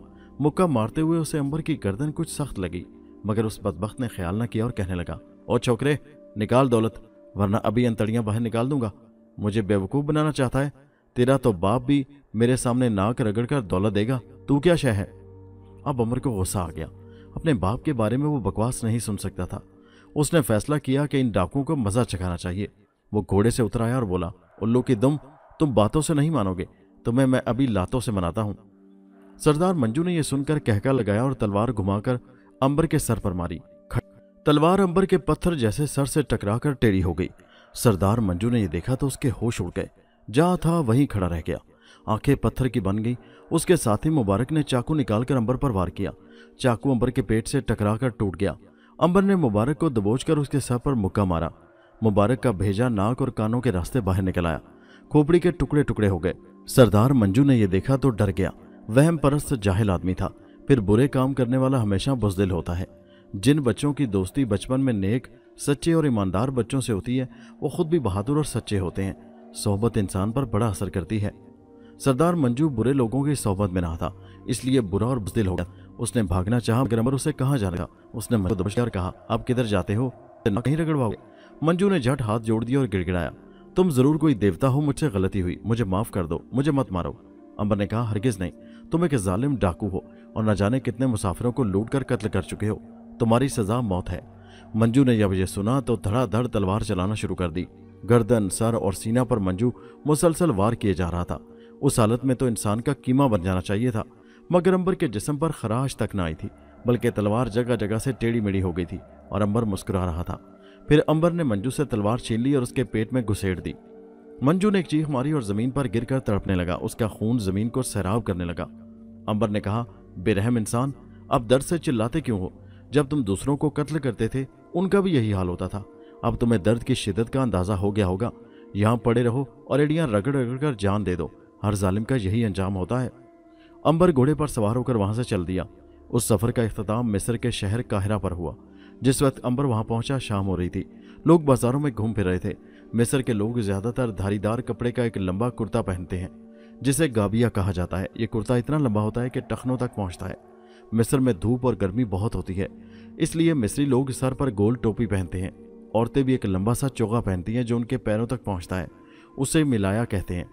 काहिरा से मगरिब की तरफ अगर किसी बुलंद जगह से देखें तो सहरा के किनारे पर अहराम नजर आते हैं, जिनके पास से दुनिया का सबसे पुराना और हैरत अंगेज मुजस्समा है। इस मुजस्समे का सर इंसान का और धड़ शेर का है। इसे अबुल हौल कहा जाता है। इसकी ऊंचाई 60 फीट और लंबाई 130 फीट है। इसके सामने आदमी बोना लगता है। 5000 साल कबल जब अंबर यहाँ रहता था तो ये शहर बहुत मुख्तलिफ था। उसका पुराना नाम थीम्बर था और ये शहर दरियाए नील के दूसरे किनारे पर था। अंबर काहिरा के बाजारों में घूमने लगा। ये उसका अपना वतन था। रात अंबर ने एक सराय में बसर की और सुबह घोड़े पर सवार होकर एहराम में मिस्र की तरफ रवाना हो गया।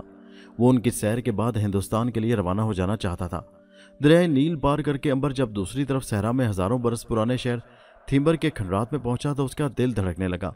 ये उस शहर के खंडरात थे जिसके गलियों में अंबर का बचपन बीता था। बचपन के तमाम वाकयात एक एक करके अंबर के सामने घूमने लगे। यहाँ वो अपने मुंह बोले बाप रिजाल के साथ रहा करता था और मुलाजिम पोलका के साथ खेला करता था। अब अंबर का शहर टूट फूट चुका था। एक भी दीवार सलामत न बची थी। आगे जाकर अहराम थे, हजारों बरस पुराने अहराम। ये अहराम अंबर की आंखों के सामने बने थे। अजमी, यूनानी, यमनी और मिस्री गुलाम बड़े बड़े रेणों पर पत्थर की सिलें लाद कर लाते थे। ये सिलें दरियाए नील के मशरकी किनारे के पहाड़ों से काटी जाती थी और हर सिल 10 टन के लगभग वजनी होती थी। अंबर के सामने हजारों मजदूर इन पत्थरों के तले दबकर मर गए थे और अब वो इन अहरामों के खंडर देख रहा था। उस वक्त वो किसी से कहता कि ये हरम मेरे सामने तामीर हुए हैं तो कोई यकीन न करता और उसे पागल समझा जाता।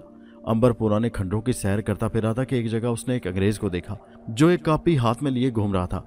उस अंग्रेज का नाम डेविड था। वो इंग्लिस्तान से आया था। इंग्लिस्तान में वो एक स्कूल में तारीख का मजमून पढ़ाता था। इत्तेफाक से उसके हाथ में फिरौन के एक पुराने हरम का नक्शा आ गया जिसमें खजाना छुपा हुआ था। डेविड कदीम मिस्री जुबान थोड़ी बहुत जानता था। उसने फैसला किया कि वो मिस्र जाकर अहराम से खजाना निकाल कर लाएगा और अब वो फिरौन का खजाना निकालने के लिए मिस्र आया हुआ था। अंबर ने देखा कि अंग्रेज से कुछ फासले पर 2 मिस्री खड़े हैं। वो दोनों अंग्रेज को देखते हुए आपस में खुसर फुसर कर रहे थे। ये दोनों अंबर को बहुत पुरस्कार लगे। उसी वक्त अंग्रेज एक दीवार से घूमकर अंबर की नजरों से ओझल हो गया। दोनों मिस्री भी उसके पीछे लपके। फिर खंडरात में हल्की सी चीख गूंजी। उसके साथ ही ऐसी आवाज अंबर के कानों में पड़ी जैसे जबरदस्ती किसी का मुंह बंद कर दिया गया हो। अंबर उस तरफ भागा। उसने देखा कि दोनों मिस्री अंग्रेज को नीचे गिराए हुए हैं। एक मिस्री अंग्रेज के सीने पर चढ़ा हुआ बैठा था और खंजर दिखाकर धमकी दे रहा था कि ये सब कुछ उसके हवाले कर दे। ये दोनों मिस्री बदमाश थे। उनका काम ही खंडरात की सैर करने के लिए आने वाले अकेले आदमी को लूट लेना था। वो बड़ी देर से अंग्रेज डेविड का पीछा कर रहे थे और अब मौका मुनासिब जानकर उन्होंने डेविड को छाप लिया था। अंबर ने उनके पास पहुंचते ही कहा, इसे छोड़ दो और भाग जाओ। हट्टे कट्टे मिस्री बदमाश अंबर की बात कब मानते। उनके सामने तो एक दुबला पतला लड़का खड़ा था। एक मिस्री बदमाश ने खंजर घुमाते हुए गरज कर कहा, अबे ओ छोकरे, चल भाग इधर से वरना अभी खून में नहला दूंगा। अंबर ने अपनी बात दोहराई तो दूसरे मिस्री बदमाश ने चीख कर कहा, अरे छम्मू, देखता क्या है, खंजर में पिरो दे इस बदबख्त को। पहले बदमाश ने अंबर पर हमला कर दिया। उसने अंबर को खंजर मारना चाहा तो अंबर ने उसकी कलाई पकड़कर जोरदार झटका दिया। बदमाश की कलाई टूट गई। खंजर उसके हाथ से गिर गया और वह दर्द से चिल्लाने लगा। दूसरे बदमाश ने यह देखा तो उसकी आंखों में खून उतर आया। उसने अंग्रेज को छोड़ा और अंबर की तरफ लपका। मिस्री बदमाश ने चीख कर खंजर अंबर के सीने में मारा। खंजर की नोक इस तरह मुड़ गई जैसे उसे किसी पत्थर पर मारा गया हो। मिस्री बदमाश बड़ा हैरान हुआ कि ये कैसे हुआ। अंबर ने उसे दूसरा वार करने की मोहलत ही नहीं दी और उसके मुंह पर ऐसा मुक्का मारा कि उसके सारे दांत बाहर निकल आए। उस वक्त पहला बदमाश दूसरे हाथ में खंजर थामे अंबर पर हमलावर हुआ। अंग्रेज डेविड ये देखकर उसे रोकने के लिए उस पर झपटा, मगर बदमाश ने खंजर अंबर की पीठ पर मार दिया। नतीजा वही निकला जो पहले निकला था। अंग्रेज डेविड ने बदमाश को दबोच लिया और उसकी ठुकाई करने लगा। वो बहादुर था। पहले तो उसे बेखबरी में काबू कर लिया गया था। दोनों बदमाशों ने जब सूरत हाल बिगड़ती देखी तो सर पर पांव रखकर भाग खड़े हुए। अंग्रेज डेविड अंबर की तरफ आया और बोला, लेट जाओ, खंजर से तुम्हें गहरा जख्म आया होगा, मैं अभी पट्टी करता हूँ। अंबर ने कहा, घबराओ नहीं, मुझे खंजर नहीं लगा, मैं जख्मी नहीं हूँ। अंग्रेज कहने लगा, मैंने अपनी आंखों से तुम्हारी कमरे में खंजर लगते देखा है, यह कैसे हो सकता है कि तुम जख्मी ना हुए हो। अंबर बोला, मैं सच कह रहा हूँ, खंजर मेरे पास से गुजर गया था, मुझे लगा नहीं था। अंग्रेज कैसे मान लेता, उसकी आंखों के सामने अंबर को खंजर लगा था। उसने अंबर की कमीज उठाकर देखी, बदन पर जख्म तो क्या खराश तक नहीं थी। अब तो अंग्रेज चकरा गया। उसने जमीन पर पड़े खंजर को उठा लिया। खंजर की नोक मुड़ी देखकर वो और भी हैरान हुआ। अंबर ने बात बनाते हुए कहा, बदमाश का खंजर ही ठीक नहीं था, मैं जख्मी किस तरह होता। अंग्रेज डेविड गहरी सांस लेकर बोला, या तो मैं पागल हो गया हूं या तुम कोई अजीब इंसान हो। अंबर ने हंसकर कहा, इन दोनों में से कोई बात नहीं है, बस मुझे खंजर लगा ही नहीं था। अंग्रेज डेविड सर खुजाकर रह गया। फिर अपना तारुफ कराने के बाद कहा, मैं इंग्लिस्तान से एक खजाने की तलाश में आया हूँ। तुम एक बहादुर और शरीफ इंसान हो। अगर तुम मेरा साथ दो तो हम खजाना निकाल लेंगे। हमारे अलावा 2 और शख्स इस मुहिम में शरीक होंगे। फिरौन का खजाना करोड़ों रुपए का है, हम सब उसे आपस में बांट लेंगे। खजाना निकालने की सारी तैयारी मुकम्मल है और आज रात हमने पुराने हरम में जाना है। अंबर फौरन हिंदुस्तान के लिए रवाना हो जाना चाहता था और किसी झंझट में नहीं पड़ना चाहता था। उसने इनकार कर दिया, मगर जब डेविड ने इसरार किया तो अंबर ने उसका साथ देने की हामी भर ली। अंबर ने फैसला किया कि वो खामोश तमाशाई बना रहेगा। चलो फिरौन का खजाना निकालने की तफरीह ही सही। उस रात डेविड, अंबर, एक बूढ़ा गाइड और एक जवान हुस्नी हरम की तरफ रवाना हो गए। रात की पुरहौल तारीकी और हैबतनाक सन्नाटा, जहां तक नजर आता रेत ही रेत थी। रात धीमी रो से कट रही थी। जर्द रंग का चांद कभी कभी आवारा बादलों में मुंह छुपाता। सहरा का दिन बड़ा गर्म होता है, ऊपर से सूरज आग बरसाता है और नीचे जलती रेत, जबकि सहरा की रात ठंडी और सहर अंगेज होती है। वो सब ऊंटों पर सवार आगे बढ़े जा रहे थे। दूर से पत्थर का मुजस्समा नजर आ रहा था। ये हैबतनाक मुजस्समा कमोबेश 40 फीट बुलंद और इंसानी चेहरा था। उसका वसी दहाना कहका लगाने वाले अंदाज में खुला हुआ था। अमर को यूं लगा जैसे ये मुजस्समा कह रहा हो, आओ मेरे मुंह में आ जाओ, खुद को मेरी भेंट चढ़ा दो। मैं इस रेगिस्तान में सदियों से खड़ा हूं, आओ और मेरी ग़िज़ा बन जाओ। डेविड और अंबर के ऊंट पहलू बपहलू चल रहे थे। डेविड का चेहरा खुशी से खिल उठा था। उसने कहका लगाकर कहा, अब मैं इस पुराने मिस्री हरम से फिरौनों का खजाना निकाल ले जाऊंगा। अंबर ने कोई जवाब न दिया। मिस्री बुत बड़ा हैबतनाक और पुररोब लग रहा था। वो चारों मुजस्समे के करीब पहुंच गए। बूढ़ा गाइड, ऊंटों का मालिक हुस्नी, अंबर और अंग्रेज डेविड। हुस्नी ने रेत में लंबे खूंटे लगाकर ऊंट बांध दिए। फिर वो सब घूमकर उस पुराने मुजस्समे के शुमाली पहलू में आ गए। डेविड ने नक्शे के मुताबिक अंदर जाने का रास्ता ढूंढ लिया। ये रास्ता एक चौकोर सुराख की शक्ल में था और जमीन दोस्त था। उस पर मोटी स्याह लकड़ी का तख्ता लगा हुआ था जो खासा बोसीदा हो चुका था। डेविड खुशी के मारे नाचने लगा। कामयाबी उसे सामने नजर आ रही थी। बूढ़े गाइड ने आगे बढ़कर तख्ता उठा दिया। अंदर से बदबू का एक भभका उनके नाकों से टकराता हुआ फिजा में बिखर गया। डेविड ने जल्दी से हरम में घुसना चाहा, मगर बूढ़े गाइड ने उसे जोरदार धक्का दिया। डेविड परे जा गिरा। बूढ़ा गाइड बोला, मिस्टर डेविड, ये हरम न जाने कब से बंद पड़ा है, इसमें जहरीली गैस जमा होगी। जरा सब्र से काम लीजिए, ऐसा ना हो कि जल्दबाजी में आप नुकसान उठा लें। डेविड मुंह से कुछ ना बोला, बस बूढ़े गाइड को घूरता रहा। उसने अपने गंजे सर पर बार बार हाथ फेरा था। कुछ देर बाद बूढ़े गाइड ने अपनी कमर से बंधा थैला उतारकर अंदर से 4 मोमी मशलें निकाली और उन्हें जलाकर बोला, चलिए मिस्टर डेविड। उन सब ने एक एक मशल थाम ली और खुफिया रास्ते से दाखिल हो गए। अंदर खूब अंधेरा था। मशलों की रोशनी में वो आगे बढ़ते गए। ये सुरंग जरा आगे जाकर नीचे को जाने लगी। उन्हें यूं लगा जैसे वो किसी कदीम कुएं में उतर रहे हों। सीढ़ियों पर सदियों की गर्द जमी हुई थी। सुरंग के दोनों तरफ दीवारों पर सुर्ख रंग से पुराने मिस्री देवी देवताओं की तस्वीर बनी हुई थी। मशलों की लरसती कांपती रोशनी जब उन तस्वीरों पर पड़ती तो ऐसे लगता जैसे अभी ये तस्वीरें जिंदा हो जाएंगी। उस सुरंग का इख्तिताम एक दीवार पर हुआ। ये दीवार चौकोर पत्थरों से बनी हुई थी। डेविड ने नक्शे के मुताबिक हर पत्थर को गौर से देखना शुरू कर दिया। थोड़ी कोशिश के बाद से उसे मतलूबा पत्थर मिल गया। उस पत्थर पर एक सांप की तस्वीर बनी हुई थी। डेविड ने उस पत्थर को दबाया तो फौरन ही हल्की सी गिड़गिड़ाहट के साथ चंद पत्थर अपनी जगह से खिसक गए और दीवार में इतना बड़ा सुराख पैदा हो गया कि एक इंसान झुककर अंदर जा सके। सुराख होते ही एक बहुत बड़ा परिंदा फड़फड़ाता हुआ निकला। डेविड और हुस्नी के मुंह से बेख्तियार चीखें निकल गईं। बूढ़ा गाइड तो खौफ के मारे कांपने लगा था। वो गिद्धनुमा परिंदा अपनी मनहूस जर्द आंखों से उन्हें तकता हुआ उनके सरों पर उड़ रहा था। अंबर ने उस परिंदे को पहचान लिया था। ये मिस्री फिरौनों का शाही परिंदा रा था। मगर ये कई 100 साल से बंद इस हरम में कैसे जिंदा रहा? परिंदा रा उनके सरों पर चंद चक्कर काटकर चीखें मारता हुआ चला गया। उसकी चीखें बंद हरम में इस तरह गूंज रही थी जैसे हजारों बदरूहें रोती हुई चिल्ला रही हों। डेविड ने कहा, ओ माय गॉड, मैंने ऐसा परिंदा पहले कभी नहीं देखा। ये कौन सा परिंदा है? अंबर के मुंह से बेख्तियार निकल गया, ये फिरौनों का शाही परिंदा था। इसका नाम रा था। डेविड चौंक पड़ा। उसकी आंखों में हैरत उभर आई थी। उसने गौर से अंबर को देखते हुए कहा, तुम्हें यह कैसे मालूम हुआ? मैं इसे पहले देख चुका हूं। व्हाट? डेविड चिल्ला उठा। अंबर, तुमने इस परिंदे को कहां देखा था? इसका तो सिर्फ जिक्र ही पुरानी किताबों में मिलता है। अब अंबर को ख्याल आया कि वो डेविड से क्या कह रहा है। वो उसे नहीं बताना चाहता था कि वो 5000 साल से जिंदा है और खुद एक फिरौन का बेटा है। उसने जल्दी से बात बनाते हुए कहा, मैंने इस परिंदे का मुजस्समा पेरिस के अजायब घर में चंद साल पहले देखा था। डेविड ने अंबर की तरफ इस तरह देखा जैसे उसकी बात पर यकीन ना आया हो। फिर बोला, मैंने तो किताबों में पढ़ा है कि इस परिंदे की नस्ल खत्म हो चुकी है, फिर ये इस हरम में क्यों कर जिंदा है? अंबर ने कहा, मुमकिन है कोई जादू का चक्कर हो। पुराने मिस्री कहान बड़े जबरदस्त जादूगर होते थे। वो तो इंसान को जानवर बना देते थे और हवा में उड़ सकते थे और घर बैठे अपने दुश्मन का कलेजा निकाल लेते थे। बूढ़े गाइड ने कहा, इस बात को छोड़ो और जल्द अज जल्द इस पुरस्रार हरम से खजाना निकाल कर ले चलो। ऊंटों का मालिक हुस्नी बहुत खौफजदा था। उसने कहा, मैं अब आगे नहीं जाऊंगा, यहाँ रहकर तुम्हारा इंतजार करूंगा। खुदा जाने अंदर क्या बलाएं मुंतजिर हैं। उसने को वहीं छोड़कर वो आगे चल दिए। अंदर गर्मी और घुटन थी। वो उस वक्त एक गुलाम गर्दिश से गुजर रहे थे। ये गुलाम गर्दिश नीचे को चली गई थी। उस गुलाम गर्दिश से गुजरकर वो एक छोटे से कमरे में दाखिल हुए। ये कमरा भट्टी की ईंटों और चूने से बना हुआ था।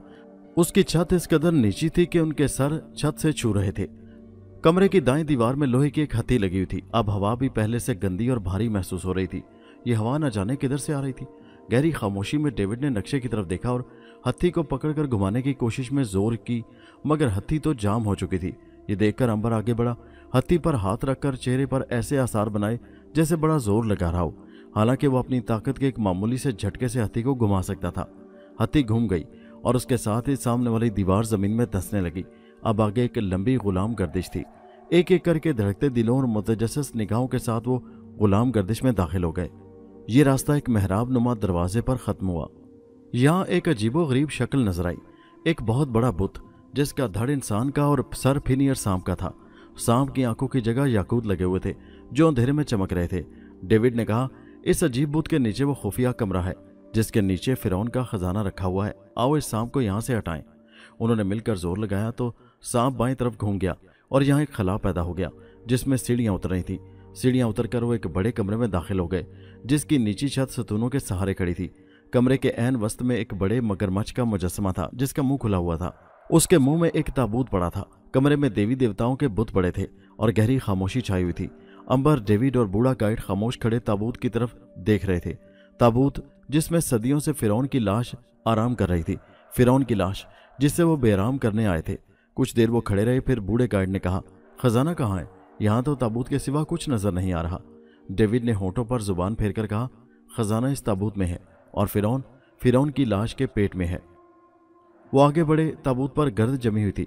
डेविड ने गर्द साफ की तो ताबूत के ढक्कन पर कदीम मिस्री जुबान में लिखी इबारत नजर आने लगी। अंबर ने आगे बढ़कर पढ़ना शुरू किया। लिखा था, ए आने वाली नस्ल के इंसान, मैं फिरौने मिस्र रामेसेस तुझसे मुखातिब हूँ। मैं जानता हूँ तू कभी न कभी इस हरम तक पहुँच जाएगा। मुझे नहीं पता तू जिस वक्त यहाँ पहुँचेगा क्या हालात होंगे। देवताओं को मानने वाले रामेसेस को यकीन है कि उस वक्त दुनिया आबाद होगी और नील का दरिया इसी तरह मिस्र को सैराब कर रहा होगा। ऐ वो इंसान जिसे मैं देख नहीं सकता, तू मेरा खजाना लेने यहाँ तक पहुँचा है। मैंने अपने दौर में मिस्र की भलाई के लिए दौलत को पानी से ज्यादा अहमियत न दी। मेरे दौर में हर तरफ खुशहाली थी। इसके बावजूद जो खजाना बचा वो मेरी हिदायत के मुताबिक मेरी लाश के साथ रख दिया गया। ए आने वाले इंसान, अगर तू फिरौनों की शाही नस्ल से है तो खजाना तेरे लिए है, तू इसे ले जा सकता है। लेकिन अगर ऐसा नहीं है तो तुझे मेरी नसीहत है कि यहाँ से उल्टे कदमों वापस लौट जा। अगर तू लालच करेगा और खजाना निकालेगा तो सुन ले, तुझ पर अजाब नाजिल होगा।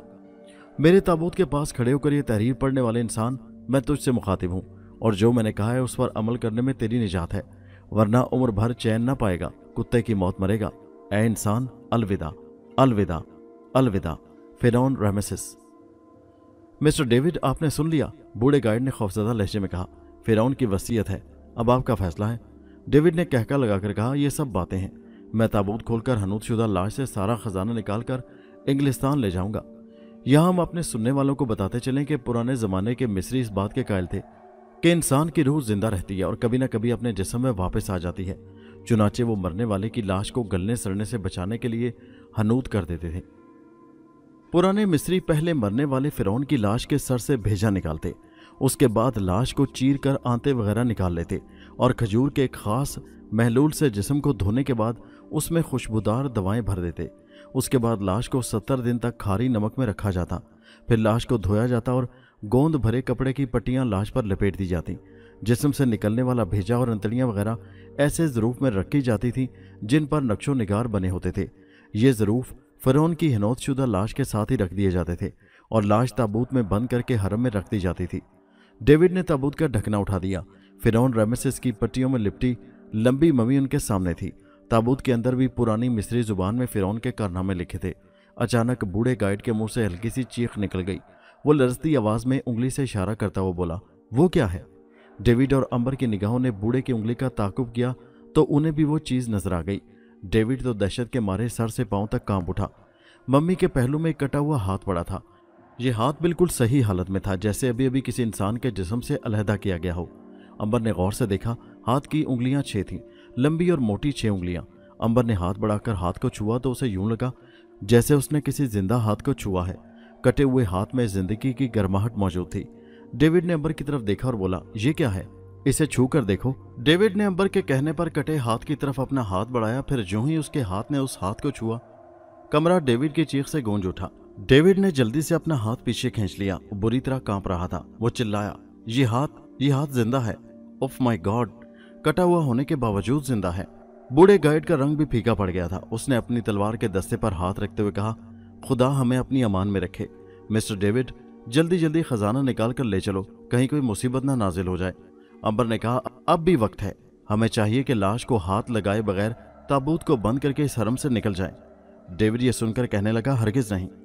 मैंने इंग्लिस्तान से मिस्र तक का सफर खजाने के लिए किया है। मेरे हजारों रुपए खर्च हो चुके हैं। मैं खजाना हासिल किए बगैर वापस नहीं जा सकता। अंबर ने कुछ न कहा। वो जानता था कि इस जिद्दी अंग्रेज पर फिरौन का अजाब पड़ेगा। कदीम मिस्री फिरौन झूठ नहीं कहते थे। डेविड ने झिझकते झिझकते कटे हुए हाथ की तरफ अपना हाथ बढ़ाया।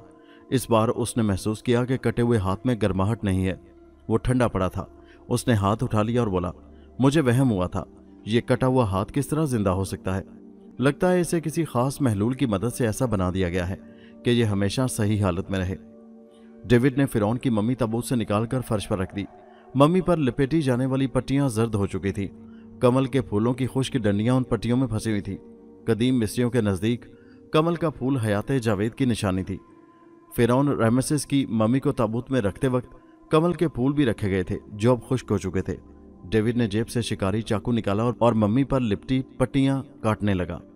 कई हजार साल पुराने कपड़ों की पट्टियां बड़ी आसानी से कट गईं। फिरौन रमेसेस की हनूतशुदा लाश उनके सामने थी। वो फिरौन जिसने बड़ी शानो शौकत से मिस्र पर हुकूमत की, अब वो बेबस पड़ा था। हाँ, हजारों बरस का अरसा उसके जिस्मानी खदोखाल को बिगाड़ न सका था। डेविड ने चाकू लाश के पेट में दाखिल कर दिया। पेट का चीरना था कि अंदर से मुर्गी के अंडे के बराबर सुर्ख याकूत लुढ़कता हुआ बाहर आ गया। डेविड ने झपट कर याकूत उठा लिया। उसकी आंखें चमकने लगी थीं। फिर उसने फिरौन की लाश के चिरे हुए पेट में हाथ डाला और जब हाथ मुट्ठी की शक्ल में बाहर आया तो उसमें जगमग जगमग करते हीरे थे। डेविड ने कहका लगाया और चिल्लाया, मैंने फिरौन का खजाना पा लिया। हा हा हा, अब मैं दुनिया का सबसे मालदार शख्स हूं। फर्श पर हीरों का ढेर लग गया। सोने की डलियां और जेवरात अलहदा थे। डेविड ने हीरों और जेवरात को कपड़े के एक थैले में बांध लिया और बोला, चलो यहां से निकल चलें, बाहर जाकर खजाना बांट लेंगे। अंबर ने आगे बढ़कर फिरौन की लाश उठाई और ताबूत में रख दी। कटी हुई पट्टियां ढेर कर दी। अंबर ने लाश के चेहरे पर नजर डाली। यकायक उसे यूं लगा जैसे फिरौन की हजारों बरस पुरानी लाश ने आंखें झपकी हैं। अंबर ने गौर से देखा, सब कुछ वैसा ही था। उस वक्त डेविड ने तेज लहजे में कहा, अंबर अब इस लाश को दफा करो, चलो इस पुरस्रार हरम से निकल चलें। अंबर ने एक नजर ताबूत पर डाली, फिर ताबूत के पास बने छोटे से चबूतरे की तरफ हाथ बढ़ाया जहां डेविड ने कटा हुआ हाथ रखा था। मगर वो हाथ अब वहां नहीं था। कटा हुआ हाथ गायब हो चुका था। अंबर ने ताबूत में पट्टियां हटाकर देखा, हाथ मौजूद न था। अंबर की समझ में न आया कि कटा हुआ हाथ खुद ब खुद कहाँ गायब हो गया है। उसने ढक्कन बंद कर दिया और बोला, वो कटा हुआ हाथ कहाँ गया? ताबूत में तो नहीं है। क्या? डेविड और बूढ़े गार्ड ने यकजुबान होकर कहा। उसी वक्त उन्हें हंसी की आवाज सुनाई दी। तीनों चौंक उठे। उन्होंने देखा कि कमरे की शुमाली दीवार में से एक सफेद साया निकला और हवा में तैरता हुआ जनूबी दीवार में पहुंचकर गायब हो गया। डेविड ने घबराई हुई आवाज में कहा, यहां रूहों का डेरा है, निकल चलो। डेविड और बूढ़ा गाइड बाहर की तरफ भाग खड़े हुए। अंबर बड़े इत्मीनान से उनके पीछे चल रहा था। गुलाम गर्दिशों से गुजरकर वो उस दरवाजे तक पहुंचे जहां वह हुस्नी को छोड़ गए थे, मगर हुस्नी वहां से गायब था। बूढ़े गाइड ने घबरा कर पूछा, हुस्नी कहाँ गया? डेविड ने कहा, डर कर बाहर भाग गया होगा। लेकिन हुस्नी बाहर नहीं गया था, वो वही मौजूद था, मगर इस हालत में था कि किसी को पुकार का जवाब नहीं दे सकता था। अंबर ने अपनी मशल बुलंद की तो परे दीवार के साथ लगा बैठा हुस्नी नजर आ गया। उफ, बड़ा भयानक मंजर था। बूढ़ा गाइड तो चीख मारकर गिर पड़ा। डेविड के हाथ से भी मशल गिर गई। हुस्नी के गंजे सर पर परिंदा रा अपने पंजे जमाए बैठा था। उसने चोंच से हुस्नी की आंखें फोड़ दी थी। उसकी सुर्ख मनहूस आंखें अंगारों की तरह दहक रही थीं। उन्हें देखकर परिंदे रा ने एक होलनाक चीख मारी और अपने भारी परों को हरकत देता हुआ आहिस्ता आहिस्ता यूं डेविड की तरफ आने लगा, जिस तरह आजकल आप स्लो मोशन देखते हैं। उसके पंजे फैले हुए थे। अंबर ने बड़ी फुर्ती से तलवार निकाली। फिर जो ही रा हमलावर हुआ, अंबर ने तलवार का भरपूर वार किया। रा का एक पर जख्मी हो गया। उसने चीखते हुए अपनी चोंच अंबर के मुंह पर मारी। उसकी चोंच टूट गई। रा ने दर्द से चिल्लाते हुए ऊपर उठना चाहा, मगर अंबर ने तलवार घुमा दी। तलवार रा को 2 टुकड़ों में तकसीम करती चली गई। उसका लाशा फर्श पर आ गिरा और तड़पने लगा। अंबर ने बूढ़े गाइड को उठाया और डेविड से बोला, इससे पहले कि कोई नई मुसीबत नाजिल हो यहां से निकल चलो। डेविड गिरता पड़ता चल दिया। वो तवील सुरंग से गुजरकर खुले सहरा में आ गए। ताज़ा हवा के झोंकों ने उनके जिस्मों में जिंदगी की नई लहर दौड़ा दी। ऊंट अपनी जगह पर मौजूद थे। बूढ़े गाइड को होश आ गया था, लेकिन खौफ के मारे उसका बुरा हाल था। वो सब ऊंटों पर सवार होकर चल दिए। वो जल्द अज जल्द उस हरम से दूर हो जाना चाहते थे। रात के आखिरी पहर तक वो मुसलसल सफर करते रहे। इस दौरान वो एक नखलिस्तान के करीब पहुंच चुके थे। थकावट के मारे उनका बुरा हाल था। उन्होंने आराम करने का फैसला किया। ऊंटों से खैमे उतार कर नस्ब कर दिए गए। कहवा पीने के बाद डेविड ने बड़ी अजीब नजरों से अंबर को घूरते हुए कहा, तुम बड़े पुरस्रार किस्म के आदमी हो। डरना तो गोया तुमने सीखा ही नहीं। अंबर ने हंसकर कहा, मैं भी आपकी तरह आम इंसान हूँ। मेरा ईमान है कि जब मौत ने आना है तो कोई नहीं बचा सकता, और जब तक जिंदगी है कोई नहीं मार सकता। हर मुसलमान का यही ईमान होता है, इसलिए मैं डरता नहीं हूँ। डेविड ने गहरी सांस लेकर कहा, हाँ, मुसलमानों का मजहब इस्लाम सच्चा है। जो मुसलमान सच्चे और पक्के ईमान वाले होते हैं वो सिवाय खुदा के किसी से नहीं डरते। मगर अंबर, उसके बावजूद मैं ये कहूँगा कि तुम कुछ पुरस्रार ताकतें भी रखते हो। अंबर जवाब में मुस्कुरा दिया। कुछ देर बातें करने के बाद तीनों अपने अपने खैमे में चले गए। रात चिमटी की तरह रेंग रही थी। सहरा में ठंडक छाई हुई थी। अंबर अपने बिस्तर पर लेटा कटे हुए हाथ के बारे में सोच रहा था। अंबर ने जब कटे हाथ को छुआ था तो उसमें जिंदगी की गर्माहट मौजूद थी। आखिर कटा हाथ जिंदा किस तरह था और फिर कहाँ गायब हो गया? क्या उसमें कोई तिलिस्म पोशीदा है? और वो कटा हुआ हाथ था किसका? फिरौन रमेसेस की मम्मी के तो दोनों हाथ सलामत थे। अंबर की समझ में कुछ ना आया। वो इन्हीं ख्यालों में खोया सो गया। सुबह सवेरे एक तेज चीख ने अंबर को उठने पर मजबूर कर दिया। वो बिस्तर से निकलकर बूढ़े गाइड के खैमे की तरफ दौड़ा। चीख की आवाज उधर से ही आई थी। खैमे के दरवाजे में डेविड खड़ा था। उसका रंग फक था और वो बुरी तरह कांप रहा था। क्या हुआ डेविड? खैमे में दाखिल होते ही अंबर को अपने सवाल का जवाब मिल गया। अंदर के मंजर ने उसे दहला दिया। खैमे में एक बूढ़े गाइड की लाश पड़ी थी। उसकी मौत इंतहाई दहशत और अजियतनाक हालत में हुई थी। उसकी आंखें बाहर को उबली हुई थी। चेहरे का रंग कोयले की तरह स्याह पड़ गया था। नाक, कान और मुंह से खून के लोथड़े निकलकर जमीन पर जम गए थे। भयानक अंदाज में खुले मुंह से जुबान निस्फ के करीब बाहर निकली हुई थी और उसकी गर्दन पर उंगलियों के सुर्ख निशान थे। ये निशान 6 थे। बूढ़े गाइड का गला कटे हुए जिंदा हाथ ने घोंट दिया था। डेविड दरवाजे में इंतहाई दहशत के आलम में खड़ा ये भयानक मंजर देख रहा था। अंबर भी परेशान हो गया। कटे हुए हाथ ने एक इंसान की जान ले ली थी। फिरौन रमेसेस ने इंतकाम लेना शुरू कर दिया था। अंबर ने बूढ़े की लाश को छुआ तो अचानक ही लाश में हरकत पैदा हुई और उसके नीचे से कटा हुआ जिंदा हाथ निकलकर फजा में बुलंद हो गया। डेविड ने यह देखा तो चीखें मारता हुआ भाग खड़ा हुआ। कटे हुए हाथ की उंगलियां बार बार खुल और बंद हो रही थी, जैसे वो किसी की गर्दन दबोच लेने के लिए बेकरार हो। फिर कटा हुआ हाथ फिजा में तैरते हुए खैमे से निकल गया। अंबर भी भागा। डेविड की जान खतरे में थी। वो पागलों और दीवानों की तरह चीखें मारता सहरा में भागा जा रहा था। बिजली किसी तेजी के साथ कटा हुआ हाथ उसके सर पर जा पहुंचा। उसने उकाब की तरह गोता खाया और 6 उंगलियां डेविड के गले से लिपट गईं। डेविड सहरा की ठंडी रेत पर गिर पड़ा। वो जान करने की हालत में हाथ पांव मार रहा था। जुबान मुंह से बाहर निकल आई थी। गले में खरखराहट होने लगी और आंखें हल्कों से उबल आईं। कटे हुए जिंदा हाथ ने डेविड का गला घोंटकर उसे भी मार दिया। मरते ही डेविड का रंग यकलख स्याह पड़ गया और उसके मुंह से गाढ़े खून के लोथड़े निकलने लगे। कटा हुआ हाथ अब फजा में मौलिक था। अंबर डेविड की लाश के पास पहुंचा तो कटा हुआ हाथ आहिस्ता आहिस्ता जैसे बहुत वजनी हो उसकी तरफ आने लगा। उसी वक्त फजा में हल्की हल्की मौसीकी फैल गई। एकदम गाढ़ा धुआं रेत में से उठा। उस धुएं ने एक बहुत बड़े सांप की शक्ल इख्तियार कर ली, जिस पर एक बूढ़ा आदमी बैठा हुआ था और उस बूढ़े का एक हाथ कटा हुआ था। हाथ जहां से कटा हुआ था वहां से खून के फवारे छूट रहे थे, मगर ये खून जमीन पर गिरने से पहले ही गायब हो जाता था। बूढ़े का सर मुंडा हुआ था। माथे पर 3 सुर्ख लकीरें थीं। उसने पुराने मिस्री कहनों का लिबास पहन रखा था, लंबा नीला और स्याह कुर्ता। अंबर समझ गया कि यह हजारों साल पहले का कोई मिस्री काहन है। बूढ़ा काहन अंबर की तरफ देखकर मुस्कुराया, फिर उसके होंठ हिले और सहरा में आवाज गूंजी, ए लाफानी अंबर, मैं काहन आजम में मोस हूँ, फिरौन रमेसेस के दरबार का काहन। मैं जानता हूं कि तुम भी एक फिरौन की औलाद हो, मगर तुम्हारे सामने फिरौन रामेसेस की लाश इस आदमी डेविड ने चीरी और तुम देखते रहे। इन्होंने फिरौन का शाही खजाना निकाल लिया, लेकिन तुमने कुछ न कहा। इस खजाने को फिरौनों के शाही खानदान का कोई फर्द ही ले सकता है। बूढ़ा काहन कह रहा था। फिरौन रामेसेस जब मरने लगा और उसने अपना हरम बनवाया तो मुझे बुलाया और कहा, ए मिमोस काहन आजम, मैं करीबुल मर्ग हूँ। तुम अपनी निगरानी में मेरी लाश को हनूद कराना और मेरा सारा खजाना मेरे साथ रख देना। मगर मैं जानता हूं कि मेरे मरने के बाद लोग मेरा खजाना निकालना चाहेंगे। लिहाजा ए मिमोस, कोई ऐसा बंदोबस्त कर कि मेरी मौत के बाद शाही खानदान के अलावा कोई मेरा कोई खजाना न ले सके। मैंने फिरौन रमेसेस का हुक्म माना। पहले मैंने 10 कमसिन बच्चों के खून में अपने इस हाथ को नहलाया, फिर मंत्र पढ़कर इसे बाजू से काट दिया और फिरौन रमेसेस की खिदमत में हाजिर होकर कहा, मेरे जादू के असर से जब तक इस दुनिया में हवा और पानी है, मेरा कटा हाथ भी जिंदा रहेगा और जो भी तुम्हारा खजाना निकालेगा यह हाथ उसे जिंदा नहीं छोड़ेगा। फिरौन ने यह सुना तो खुश हो गया। उसने मुझे सोने में तुलवाया। चंद माह बाद जब फिरौन मर गया तो मैंने उसकी लाश हनूत करवाने के बाद खजाना उसके पेट में भरवा दिया और ताबूत में रखने के बाद अपना कटा हुआ हाथ भी ताबूत में रख दिया ताकि ये फिरौन के खजाने की हिफाजत करता रहे। बूढ़े काहन की आवाज़ सहरा में गूंज रही थी। वो दिन और आज का दिन, मेरा कटा हुआ हाथ खजाने की हिफाजत कर रहा है। जो भी खजाना चुराने आता, मेरा हाथ उसे मारने के बाद हरम से बाहर फेंक देता। इन दोनों को भी कटा हुआ हाथ हरम में ही मार डालता, मगर इनके साथ तुम थे, फिरौन के शाही खानदान के फर्द, इसलिए कटा हुआ हाथ फौरन उससे भयानक इंतकाम न ले सका। मुझे आसमान की 6ठी मंजिल पर रूहों के देश में जाना पड़ा, जहां फिरौन रमेसेस की रूह है। फिरौन रमेसेस की रूह ने मुझे इस बात की इजाज़त दे दी कि मेरा कटा हाथ इन दोनों को हिला कर दे। तुम अगरचे इनके साथ थे, मगर तुमने खजाने को हाथ तक नहीं लगाया। अगर तुम खजाने को छू लेते तो कटा हुआ हाथ वहीं गल सड़ जाता, क्योंकि खजाना फिरौन रमेसेस की वसीयत के मुताबिक शाही खानदान के फर्द के पास पहुंच जाना था और मेरे कटे हुए हाथ का फर्ज पूरा हो जाना था। मगर अब यह खजाना तुम्हें नहीं मिल सकता।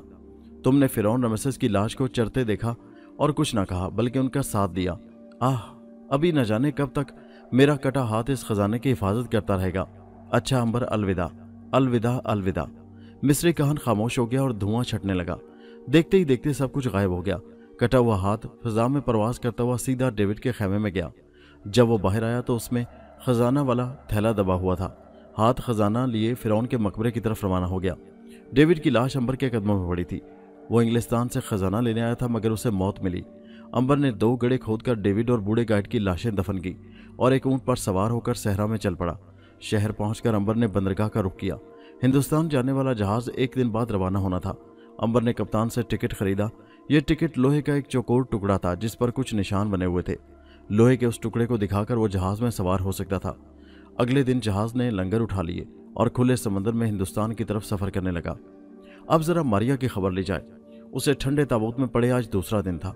इस दौरान अकरब जादूगर एक बार भी उसके पास नहीं आया था। मारिया को महसूस हो रहा था कि उसके जहन पर आहिस्ता आहिस्ता एक गुबार सा छाता जा रहा है और उसके सोचने समझने की सलाहियत खत्म हो रही है। यह बड़ी खतरनाक बात थी। अगरचे उसके जहन पर गुबार पूरी तरह छा जाता तो उसने अकरब जादूगर का गुलाम बन जाना था। मारिया को सख्त भूख और प्यास लगी हुई थी।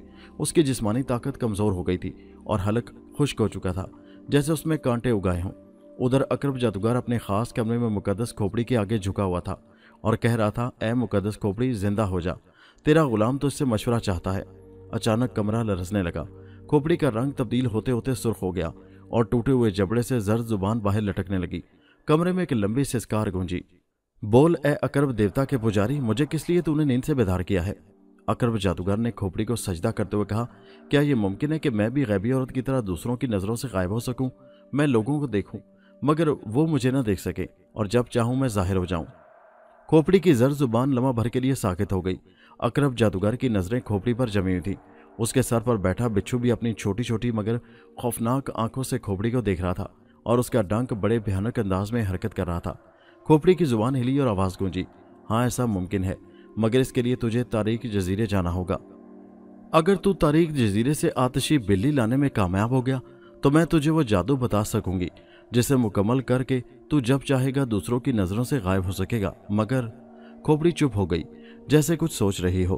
फिर कहने लगी, मगर एक बात ध्यान से सुन ले, तू गैबी औरत मारिया के सुनहरी बाल काट कर जाएगा और इससे पहले कि गैबी औरत के बाल दोबारा उग सकें तुझे वापस लौटना होगा।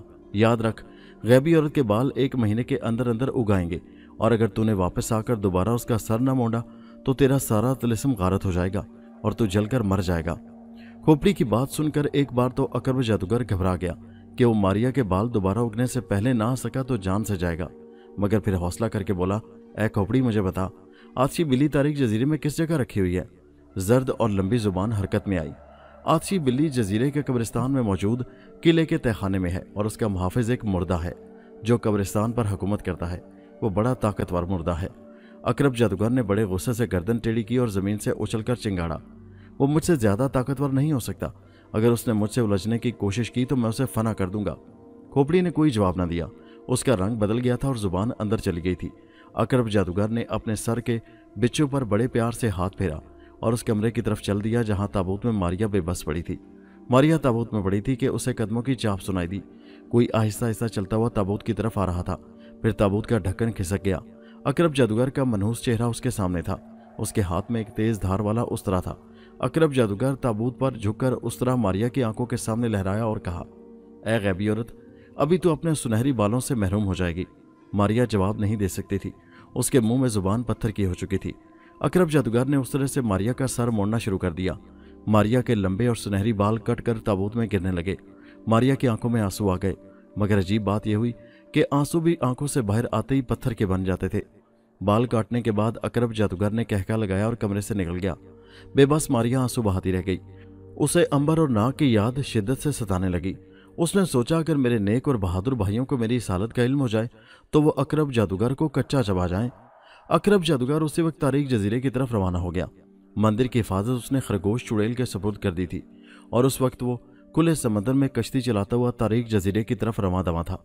4 दिन के मुसलसल सफर करने के बाद सुरमई रंग की एक गहरी लकीर नजर आने लगी। फिर ये लकीर वाज़ेह होती चली गई। अकरब जादूगर अब दोनों हाथों से तेजी से चप्पू चला रहा था। शराब शराब की आवाज़ों के साथ कश्ती तारीक जजीरे के साहिल के करीब पहुंचती जा रही थी। जजीरे पर ऊंची नीची पहाड़ियां थी और उन पहाड़ियों के दामन में घना जंगल नजर आ रहा था। जल्द ही अकरब जादूगर साहिल पर पहुंच गया और कश्ती को खींचकर किनारे पर लाने लगा। इस काम से फारे होकर अकरब जादूगर जंगल की तरफ चल दिया। यह बड़ा असेबी किस्म का जंगल था। हैबतनाक सन्नाटा छाया हुआ था। कोई परिंदा या जानवर न था। हवा ठहरी हुई थी। किसी दरख्त या झाड़ी की शाख तक नहीं हिल रही थी। गुंजान और घना जंगल था। कदावर दरख्त जा बजा थे और उनकी शाखें आपस में इस तरह मिली हुई थी कि सूरज की रोशनी बमुश्किल नीचे तक आती होगी। उस जजीरे पर दिन के वक्त भी हल्का अंधेरा छाया रहता था, इसलिए यह तारीक जजीरा कहलाता था। उस वक्त आसमान पर बादल छाए हुए थे, इसलिए अंधेरा कुछ ज्यादा ही बढ़ गया था। अकरब जादूगर चला जा रहा था। यकायक उसे अपने पीछे कदमों की चाप सुनाई दी। उसने पलट कर देखा, मगर कोई न था। वो समझा शायद उसे वहम हुआ है। वो दोबारा चलने लगा, मगर कदमों की चाप बदस्तूर सुनाई दे रही थी, जैसे कोई उसके पीछे चला रहा है। अकरब जादूगर मंत्र पढ़ने लगा। मंत्र पढ़कर अचानक वो पलटा और जोरदार फूंक मारी। फूंक मारते ही एक भुतनी जाहिर हो गई। मकरू शक्ल वाली काली भुतनी, जिसकी नाक तोते जैसी चोंच नुमा थी और आंखों में सुर्खी थी। उसके पांव उल्टे थे और वो दांत निकालकर हंस रही थी। अकरब जादूगर ने अपनी जिंदगी में कई भुतनियां और चुड़ैलें देखी थी। वो जरा बराबर भी न घबराया और बोला, क्यों अपनी जिंदगी गंवाना चाहती है? जा, चली जा यहां से, वरना भस्म कर दूंगा। भुतनी ने अपने सीने पर हाथ मारकर बड़े भयानक अंदाज में चीख मारी। उसके हलक से खरखराहट जैसी आवाज निकलने लगी, जो कह रही थी, बड़े दिनों के बाद आज मुझे एक इंसान का खून पीने को मिला है। हा हा हा, मैं तुम्हारी गूदे भरी हड्डियां चिचोड़ूंगी। अकरब जादूगर ये सुनकर गरजा, नाहिंजार, तू ऐसे नहीं टलेगी, अभी तेरा इलाज करता हूं। उसने अपने सर पर बैठे बिच्छू को हुक्म दिया, ए जहरीले बिच्छू, इस भुतनी को डंक मार, अपना सारा जहर इसके जिस्म में उंडेल दे ताकि ये पानी बनकर बह जाए। बिच्छू ने अपना डंक लहराया और उड़ता हुआ भुतनी पर जा गिरा। उसका लहराता डंक भुतनी के जिस्म में दाखिल हो गया और जहर उगलने लगा। भुतनी को ऐसा लगा जैसे उसके जिस्म में आग दौड़ने लगी हो। उसकी चीखों से जंगल का सन्नाटा दरम बरम हो गया। उसने बिच्छू को नोच कर फेंक देना चाहा, मगर बिच्छू तो इस तरह चिमट गया था जैसे उसके बदन का हिस्सा हो। अपना सारा जहर उंडेलने के बाद बिच्छू हवा में उड़ता हुआ अकरब जादूगर के मंडे हुए सर पर आ बैठा। भुतनी की चीखें अब दम तोड़ने लगी थी। देखते ही देखते वो मर गई और उसका जिस्म नीले रंग का पानी बनकर जमीन में जज्ब हो गया। अकरब जादूगर कब्रिस्तान की तरफ बढ़ने लगा। ये बहुत पुराना कब्रिस्तान था। ईंटों की खस्ता चारदीवारी में बिखरी पड़ी सारी कब्रें टूटी फूटी थीं, जिन पर घास उगी हुई थी। कब्रिस्तान में दाखिल होते ही अकरब जादूगर को मुर्दों के कफन पर छिड़के जाने वाले मुश्क काफूर की बू आई। वो परेशान हो गया कि मुर्दे की ताज़ा बू कैसे आ रही है, जबकि कब्रिस्तान में मौजूदा कब्रों की हालत बताती थी कि वो सैकड़ों बरस पुरानी है। उन कब्रों के सिराने लगे कतबे यानी पत्थर गिर चुके थे। अलबत्ता हर कब्र के सिराने एक इंसानी मुजस्समा लगा हुआ था। अकरब जादूगर उन मुजस्समों के दरमियान से होता हुआ किले की तरफ बढ़ने लगा, जिसके खंडरात दूर ही से नजर आ रहे थे। वो एक मुजस्समे के पास से गुजरने लगा तो अचानक मुजस्समे के पथरीले होंठ हिले और आवाज आई, भाग जाओ, इस कब्रिस्तान से फौरन निकल जाओ, वरना तुम्हारा हशर बहुत बुरा होगा। अकरब जादूगर ने मुजस्समे से कहा, किस माई के लाल में ये हिम्मत है कि मुझसे मुकाबला करे, मैं उसे तबाह कर दूंगा।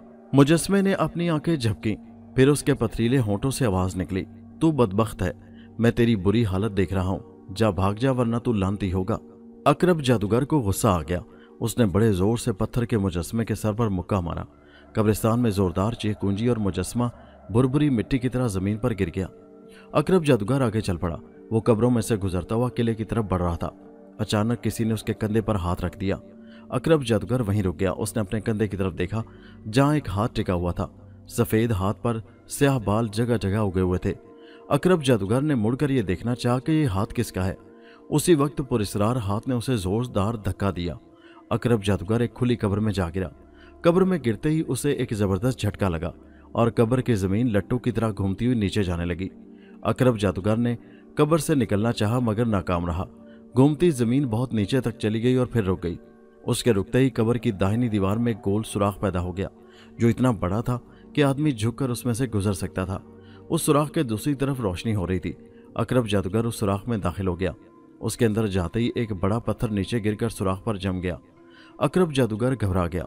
उसने पत्थर को हटाना चाहा मगर उसे ऐसा झटका लगा कि वो उछलकर कई फीट परे जा गिरा। अब उस कब्रनुमा तारीक कमरे में एक मामूली सुराख भी नहीं था।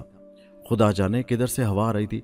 कमरे में मकरू शक्ल बुढ़िया की खोपड़ी में काफूरी चिराग रोशन था जिसकी मध्यम जर्द रोशनी में माहौल बड़ा भयानक लग रहा था। अकरब जादूगर की समझ में नहीं आ रहा था कि ये क्या हो गया है, वो किस तिलिस्म में आ फंसा है। उसी वक्त छत के पास एक शोला जला और बुझ गया। फिर वहां एक ढांचे की छवि उभरने लगी।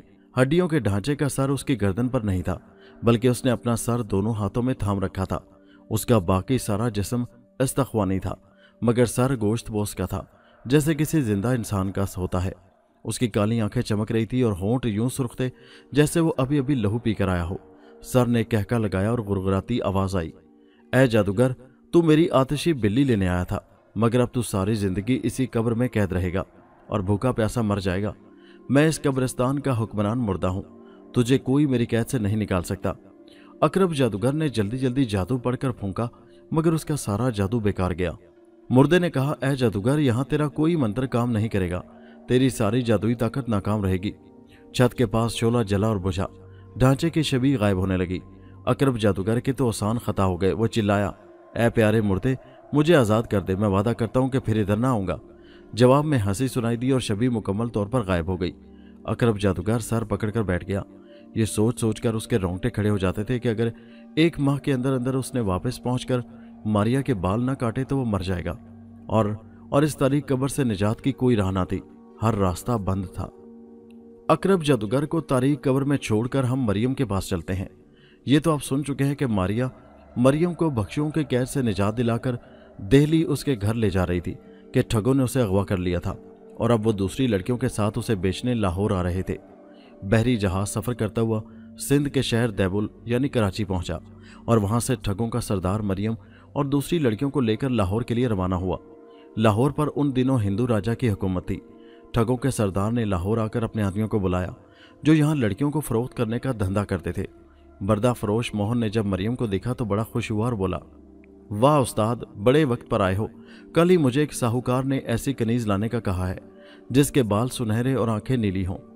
ठग सरदार ने यह सुनकर मूंछों को ताव दिया और बोला, इसे मैं 1000 सोने के अशरफियों के एवज बेचूंगा, एक धेला कम ना होगा। बर्दा फरोश मोहन ने कहा, उस्ताद 800 अशरफियों की बात करो, 1000 तो साहूकार देगा और 200 मेरा हिस्सा होगा। अगर मंजूर हो तो अभी लड़की को मेरे साथ भेजकर दाम खरे कर लो। मरियम एक कोने में बैठी ये सारी गुफ्तगू सुन रही थी। उसे अपनी हालत पर खुद ही तरस आ रहा था। जालिम इंसान इस तरह भाव ताव कर रहे थे जैसे भेड़ बकरी बेचना हो। उसकी आंखों में आंसू आ गए। उसने रोते हुए कहा, जालिमों, मुझ पर रहम करो, मेरे बूढ़े माँ बाप का मेरे बगैर बुरा हाल होगा। चुप! ठग लाल लाल आंखें निकालते हुए घर जा। कमबख्त, तेरे रोने धोने का हम पर कोई असर होने वाला नहीं। हम में से हर एक तुम जैसी कई औरतों को ज़िबा कर चुका है। अब अगर तुम रोई तो खंजर मारकर तुम्हारा काम तमाम कर दूंगा। मरियम सहम कर खामोश हो गई। बर्दा फरोश मोहन उसे साथ लिए हिंदू साहूकार रामलाल की हवेली में आ गया। रामलाल काला स्याह और भैंसे की तरह मोटा था। उसका फूला हुआ चेहरा देखकर कब्रिस्तान का बिज्जू याद आ जाता था। बर्दा फरोश मोहन ने खुशामदी अंदाज में कहा, हजूर माई बाप, बड़ी मुश्किल से आपकी पसंद के मुताबिक कनीज ढूंढकर हाजिर हुआ हूं। रामलाल ने अपनी सुअर जैसी मोटी गर्दन हिलाते हुए कहा, मैं तुमसे बहुत खुश हुआ हूं। मैं उस कनीज को अपनी बीवी बनाऊंगा। बोलो कितने दाम लोगे? बर्दा फरोश मोहन बोला, हुजूर आप जौहरी की नजर रखते हैं, हीरे की कदर पहचानते हैं, खुद ही कीमत लगा लीजिए। रामलाल ने मरियम को इस तरह देखा जैसे नजरों से ही हड़प कर जाएगा। फिर बोला, ठीक है, 1500 शरफियां काफी होगी। बर्दा फरोश मोहन दिल में बड़ा खुश हुआ। खुश क्यों ना होता। ठग सरदार को 800 देने के बाद उसे मुफ्त में 700 अशरफियां मिल रही थी, मगर उसने अपनी खुशी जाहिर न की। चापलूसी से बोला, जैसा हुजूर मुनासिब समझे। साहूकार रामलाल ने उसी वक्त अशरफियों की थैली मोहन के हवाले की और बूढ़ी कनीज को बुलाकर हुक्म दिया, आज से ये कनीज तुम्हारी तहवील में है। इसे खूब खिलाओ पिलाओ और खूबसूरत कपड़े बनाकर दो। मैं ठीक 1 हफ्ते बाद इससे शादी करूंगा।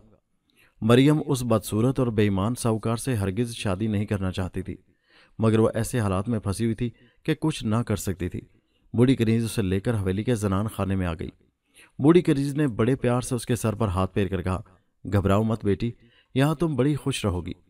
बेटी कहने पर मरियम को अपने माँ बाप याद आ गए। वो रोने लगी।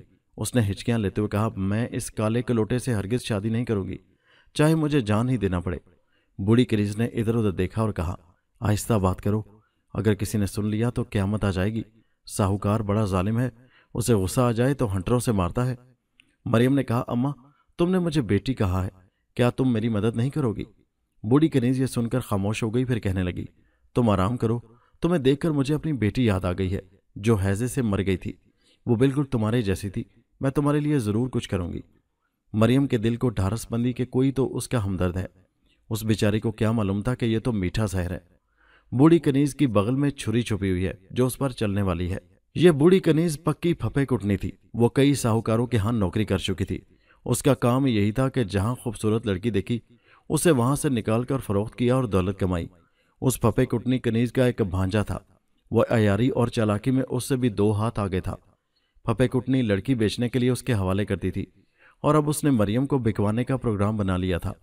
शाम हुई तो फपे कुटनी सामान खरीदने का बहाना करके हवेली से निकली और सीधी अपने भांजे के पास पहुंच गई। भांजा उसे देखकर खुश हो गया। उसने कहा, क्यों खाला, कोई शिकार हाथ लगा है? फपे कुटनी आंखें मटकाकर कहने लगी, भांजे मैंने तुम्हारे लिए एक ऐसी चीज तलाश की है कि तुम्हारी तबीयत निहाल हो जाएगी। अच्छा?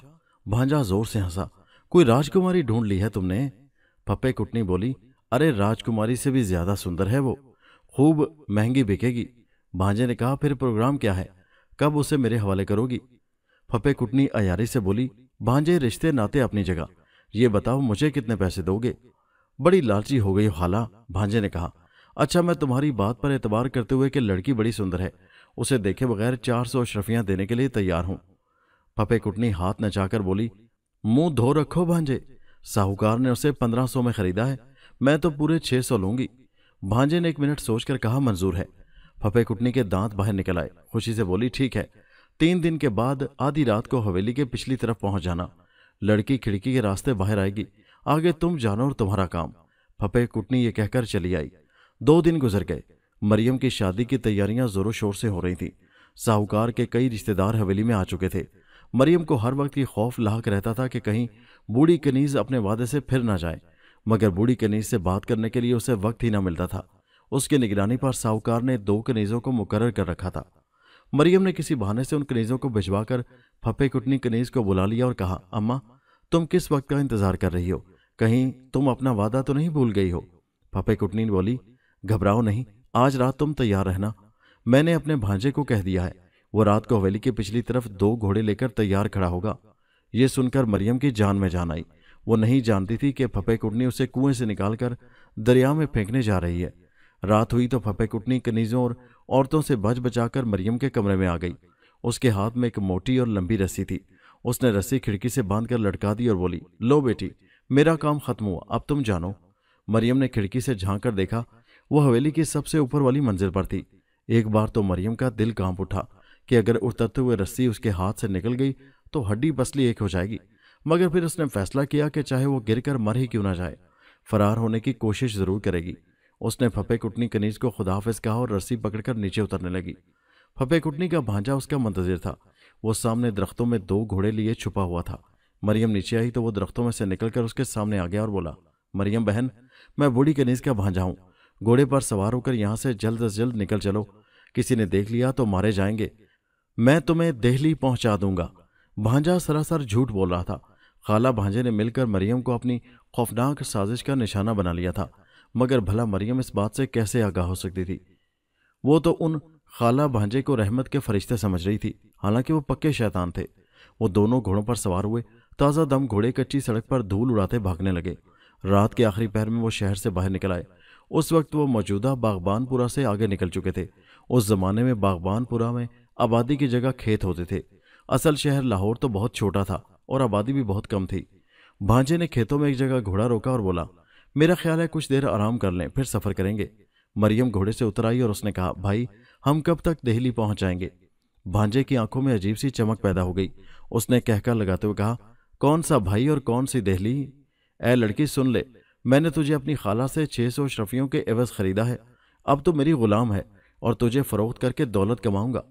मरियम के तो पांव तले से जमीन निकल गई, जिस्म सुन होकर रह गया। वो फटी फटी आंखों से भांजे को घूरे जा रही थी। वो एक बार फिर बेच दी गई थी। कोई नहीं था जो उसे बहन बेटी कहकर पुकारता।